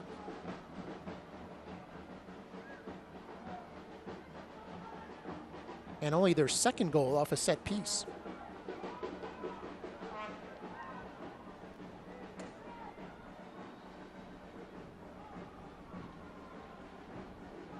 Substitution coming up for the Toros. Might be adding a little bit of firepower coming up here in the 73rd minute. Toros up 1-0. Last time they were at home, 3 weeks ago, they defeated Colorado Springs 1-0 here at HEB Park. It was the first win this season for the Toros at home. They had 5 draws and 3 losses before that. They can hold on here for another 18 plus. They can pick up their second consecutive home win and remain unbeaten through 6 games. Trying to get that one to Lopez, though, but popped up in the air by Nakeem. Coronado had a chance there, but Orange County breaks that up too.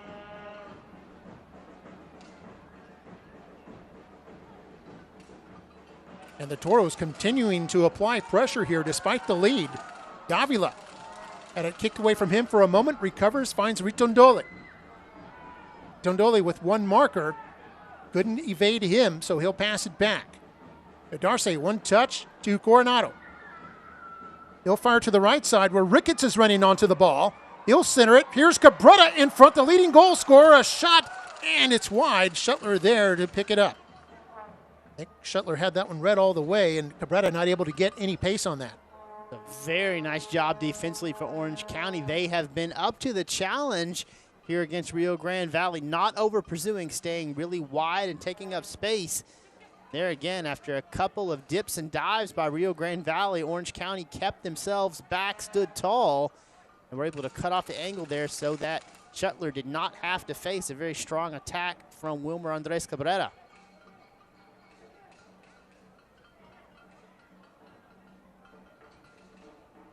This is Powers sending over to Lamb.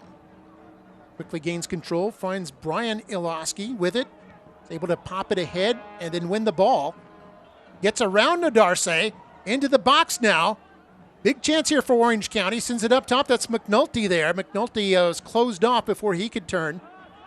Now Brian Iloski's cross goes off the back of Nadarce and out of the pucks. Winning the ball is Scott there. Ricketts with the header. Now Pimentel with another header to send that one into safety. 2 players collided. That's Milan Iloski and Pimentel, who are both down at the moment. We'll give a chance to get that substitution for Rio Grande Valley. Out will come Tomas Retendale. In comes the aforementioned Ricky Ruiz. So that last sequence again, you see Pimentel. Oh my goodness, Pimentel, and looked like his head and Milan's head both collided.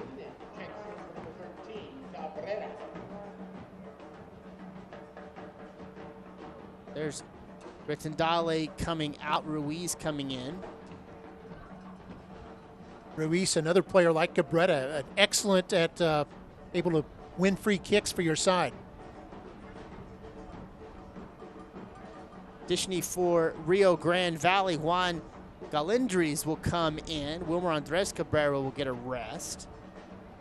Those substitutions both coming in the 76th minute. Fresh legs back out there for Rio Grande Valley.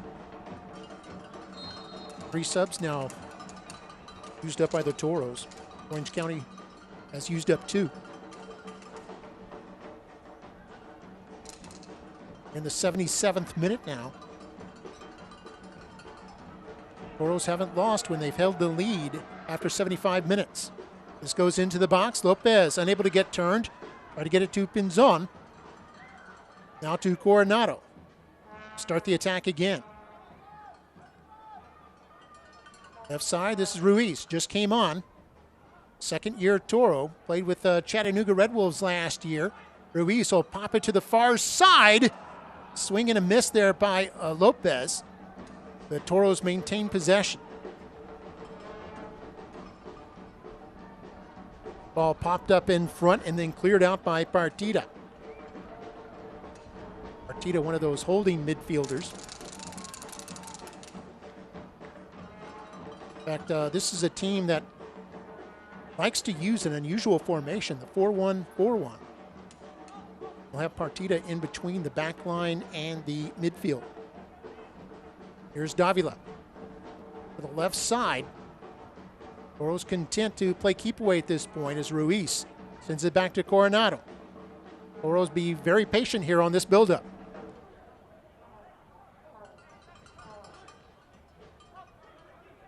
Darce. The left side to Ruiz. Now goes into Pinzon, who has a chance here to run forward. And he'll send it over to Ricketts, who's just entered the area. Ricketts from 18, a big save. No, it goes into the net. Shuttler could not kick it out of the box. And it's a goal for the Toros. They double the lead. Jonathan Ricketts had a really nice angle here and put a spectacular strike on that. Shuttler read it pretty well, goes full extensions, puts a punch on it. But Ricketts had put so much behind that strike that even punched, Shuttler cannot redirect enough, and that ends up high and in the corner. Look at the force here. Shuttler hits it, but just cannot get enough mitt on it to push it out of the way. 2-0 Rio Grande Valley. Wow, terrific hard goal there from 18 yards out there by Ricketts. Gets his second goal of the season. And this one had a heck of a lot of pace on it. As Shuttler, got his hands on it, but it still squeezes through into the net.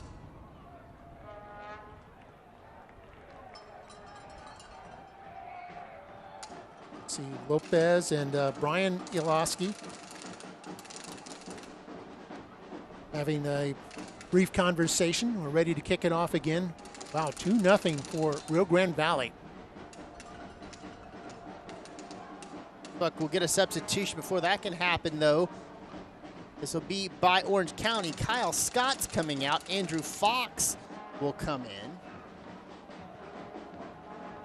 Additionally, Ryan Dogman will come out. Placing him will be Bryce Jameson.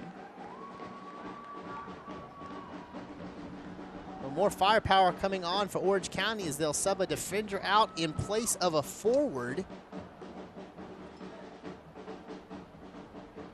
They just try to get warm attacking bodies out onto the pitch and give themselves an opportunity here.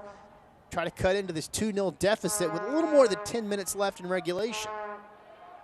Yeah, trying to bolster the offense here. They need 2 goals now to secure a point here on the road. This is the first of 3 consecutive matches they'll play away from home here tonight. And when they do return home, I think their next home opponent won't get any easier. They've got New Mexico United coming up, a team they've already lost to. Here's Coronado. Toros again, playing a little keep away here. Leading 2-0 here with 2 second-half goals by defenders, Wahab Akwe and Jonathan Ricketts. This is sent into the middle. This is onside here for Lopez. Little give and go. Goes back to Lopez. And then kicked away from him by Powers. Clearance attempt goes off Lopez, so not out of danger yet are Orange County. Here's Pinzon. Inside, and a shot goes over. You're Orange County, you are biting your nails right now. This attack for Rio Grande Valley is looking sharper and sharper. You see, Colin Shuttler has just been absolutely peppered over the last couple of minutes. Rio Grande Valley striking twice and threatening for a third right there. Yeah, after 1 shot on target in the first half, they've had 3 on target in this second half. Actually, 4 after that goal.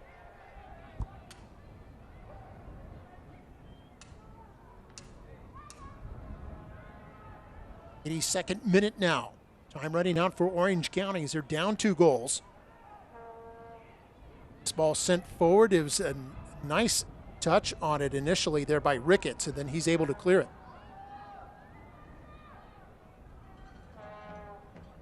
Orange County's McNulty tried to fire it ahead for Brian Iloski. Toros with the intercept. Lopez is fouled by McKean.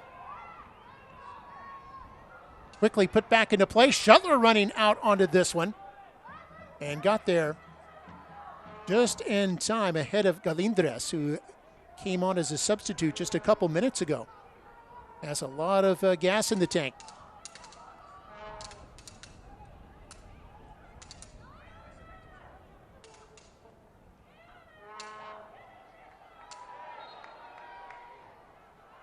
Now Toros win another free kick. The 12 fouls on Orange County, 9 on the Toros here in this game. Perhaps just a little bit of frustration building now for Orange County. You see Partida just pushes Pinzon down as they battle for the ball. Pressure mounting for Orange County, down 2-0. This was a match where it looked like Orange County may have been the favor to open the second half. We're knotted at 0-0. They were the one getting scoring opportunities, but Rio Grande Valley has been razor sharp over the last couple of minutes. 2 quick goals. Now all the pressure on the shoulders of Orange County to try to find an answer offensively. And the Toros, I'm sure, mindful of a game a little over a month ago when they had a 2-0 lead on New Mexico United. Gave up 2 in second half stoppage time to end up with a draw that felt very much like a loss. They want history to repeat itself here. This ball popped forward. Nakeem trying to get to it. Lopez wins that duel. Lopez moves in. He's got Ricketts to his right side. Tried to pass it over there. The defense got a piece of that. Now Davila trying to get turned. He'll find Ricketts. And back to Davila. Davila knocked down by McNulty, and this is going to be a free kick here for Rio Grande Valley.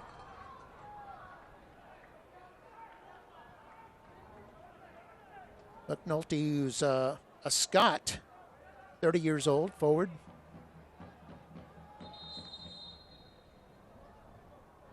And so McNulty knows he was a little too aggressive there. You see him kind of pull his hands up, throw his head back. I think there might have been a booking as well. We'll double check that. The player arguing with the official. This played all the way back to Tyler Derrick. Derrick looking for what would be his 5th clean sheet if he can hold on here. Would put him in the top 10 in the league. And indeed, there was a yellow card issued a moment ago. To go to Taylor Davila. He had been admonished a couple times by the official on the evening. This time they finally said, okay, that's enough.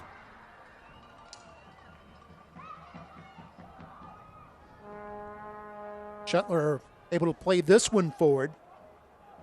Davila, by the way, with his 6th booking of the season, that leads the team. 86th minute now here at HEB Park. A 2-goal lead for the Toros, trying to get what would be their 2nd consecutive home victory. Chata from about 25 yards takes the shot. It goes just wide as Derrick has to go to full stretch. Substitution now for Orange County. Alex Villanueva will come in. He's going to replace Owen Lambie. Defender for defender. That's going to be their last substitute. Yeah, Villanueva, 20 years old, out of Lancaster, California.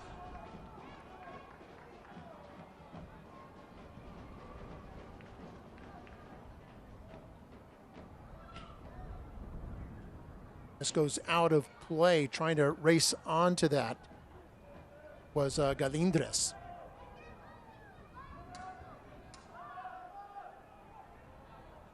Orange County trying to push forward. They need 2 goals to force the draw.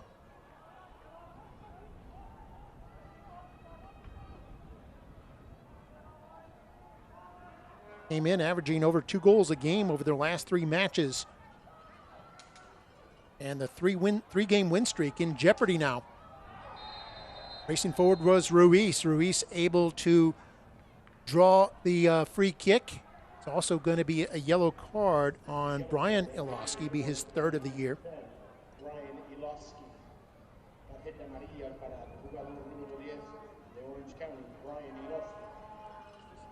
And Ruiz picking up his 43rd time. He's won a free kick for his side this season.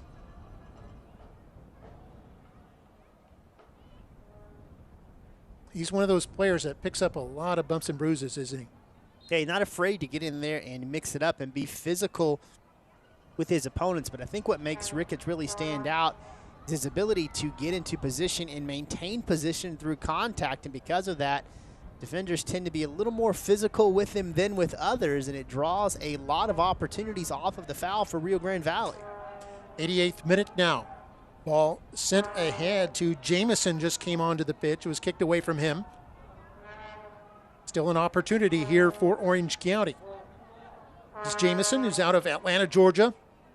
He'll send it inside, but it's right to Derek, who's able to scoop that one up before anyone from Orange County can race onto it.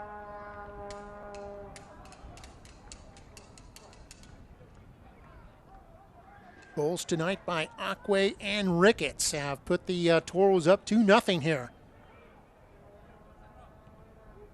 So we've reached the 89th minute. Haven't seen how much stoppage time will be added just yet.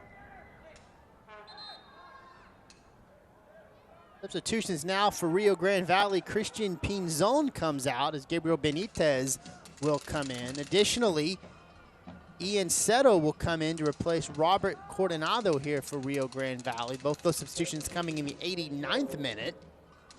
As the Toros get their last two subs in and a couple of fresh legs, as they are on the precipice of another big victory here, up 2-0. Yeah, Benitez, a defender out of Venezuela, and Seto, a midfielder out of Miami.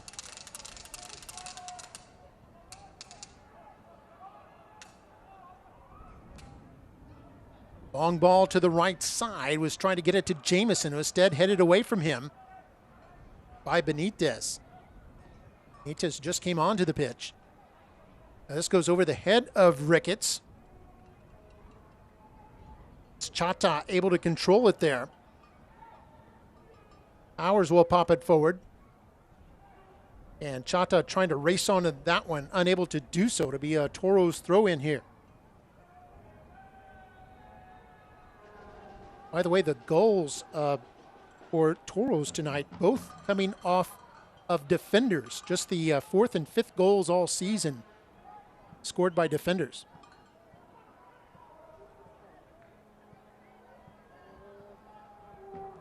Toros up by 2 as we are about to hit stoppage time here for the second half.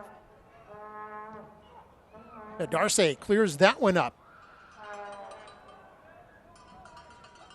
Orange County coming back. That's Nakeem sending that one into touch, and it'll be a throw in here for Rio Grande Valley.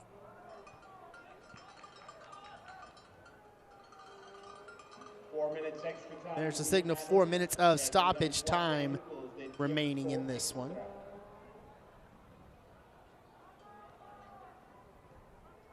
It's not a lot when you need 2 goals. And time really running out here for Orange County. Both teams have used their allotment of subs.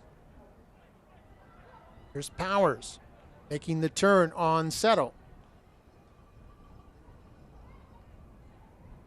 Now Chata with it.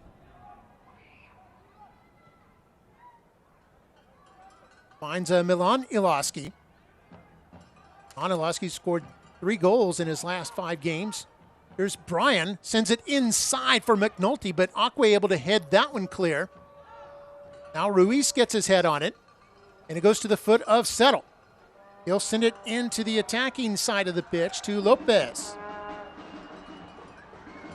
And Lopez able to win a corner after it bounces off of Jamison. Rio Grande Valley looking to have a 6-match unbeaten streak if they could have this 2-0 lead continue here. Coming into this one, their 5 consecutive match without a loss streak. Was the best they'd had since the 2019 season. In fact, they ended the 2019 season on a 5-match unbeaten streak. 6 would take them all the way now to the 2018 season, as between April the 18th and May the 19th of 2018, they had a 6-game unbeaten streak. The Toros doing some things they haven't done in quite a long time as they're coming into form here in 2023. A great work, too, by our crack research team, otherwise known as Brian Smith.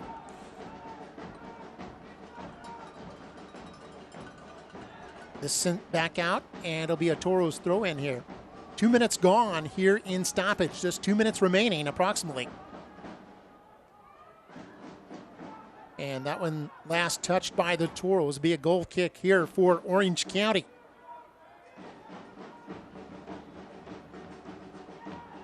Played back to Shuttler. Galindres closes in on him. Now Powers will push it forward up to the right. Here's Brian Iloski. And his pass, a little dummy that they were trying to get to Chata, but was broken up.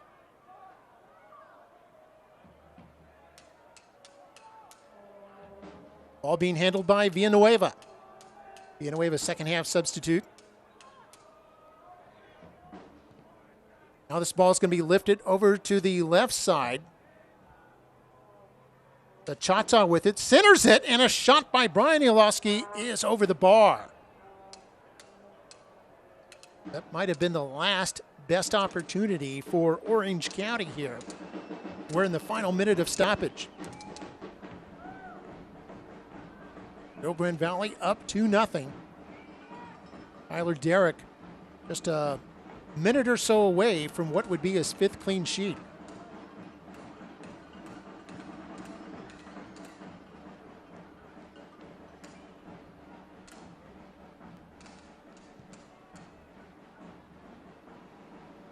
Derrick with a deep kick here. Force Orange County would have to go the length of the pitch. 115-yard pitch they play on here at HEB Park. About 5 yards short of the FIFA maximum.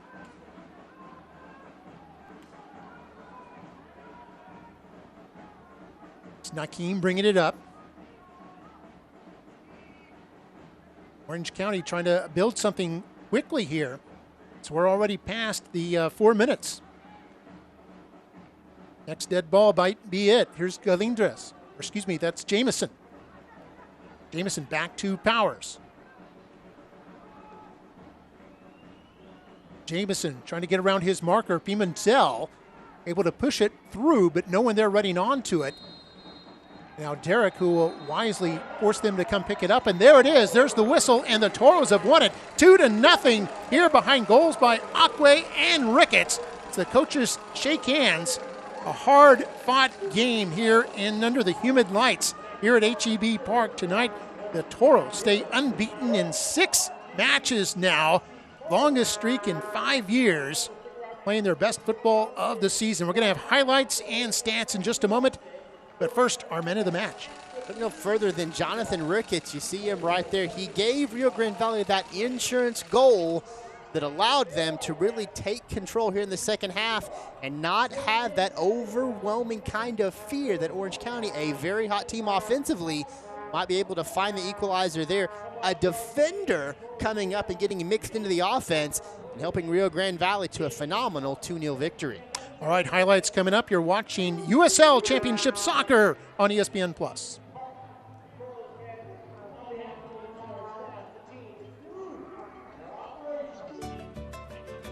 At HEB, we're inspired by Mexico.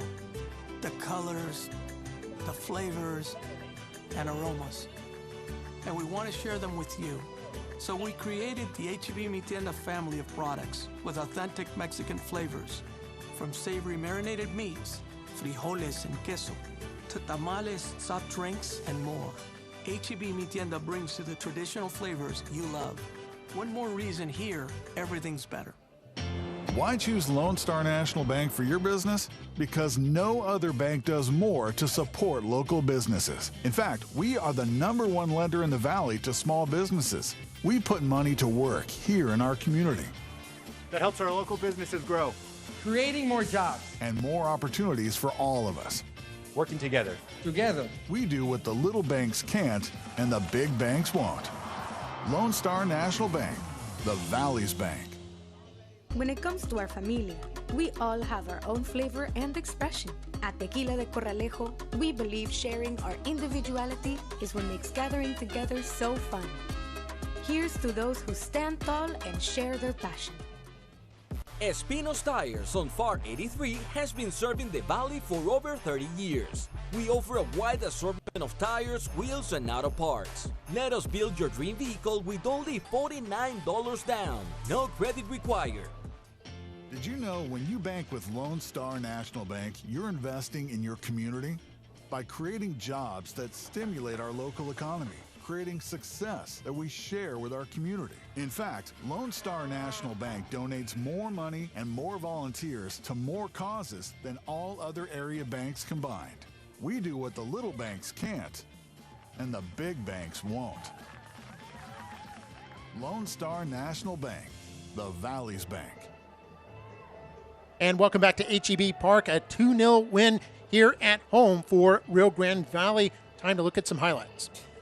A very quiet first half led us to a phenomenal second half here. About midway through the second half, Wahib Akwe takes the corner from Wilmer Andres Cabrera and says, give me a little bit more.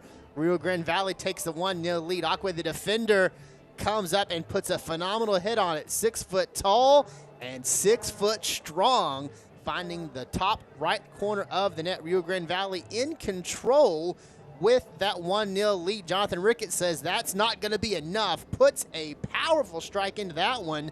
Full extension there from Shuttler, but he can't keep that one out of the back of the net. Take another look. Jonathan Ricketts. Frank Lopez loves it. Hands in the air. Rio Grande Valley up 2-0 and picking up 3 phenomenal points to continue their climb up the Western Conference standings. And as far as the stats go, the Toros with 13 shots compared to 10 on Orange County. Shots on target was 5-2 in favor of the Toros, and corner kicks 7-5 in favor of Rio Grande Valley. Fouls 13 on Orange County, 9 on the Toros. Each team had 3 players booked, and 3 saves for Shuttler of Orange County and 2 saves for Derek in the Toros goal, as Derek gets his 5th clean sheet this season. And we had goals by Akwe and Ricketts, each their 2nd goal of the year. And the Toros unbeaten in 6 consecutive matches. And Brian, you were telling me what the club record was during the break? Yeah, so it stands at 8 matches. That dates back to their inaugural season in 2016 when they went undefeated in 8 straight matches. It took about 2.5 months, July through September, before they had a loss in that lineup. So by the next time these home fans could see the Toros here at home, based upon their success on the road this year, they could be looking at a new club record for undefeated streaks. Both teams are going to be on the road the next 2 weeks. Orange County will return home on July 29th. They'll host New Mexico United, and the Toros return home that same day, Saturday the 29th, to play host to El Paso Locomotive. Hope you enjoyed it. For Brian Smith and the rest of our USL Championship broadcast crew, so long from HEB Park in Edinburgh, Texas. The Toros defeat Orange County 2-0. Good night. This copyrighted telecast of the United Soccer League Championship cannot be retransmitted, rebroadcast, or reproduced without the expressed written consent of the United Soccer League Championship.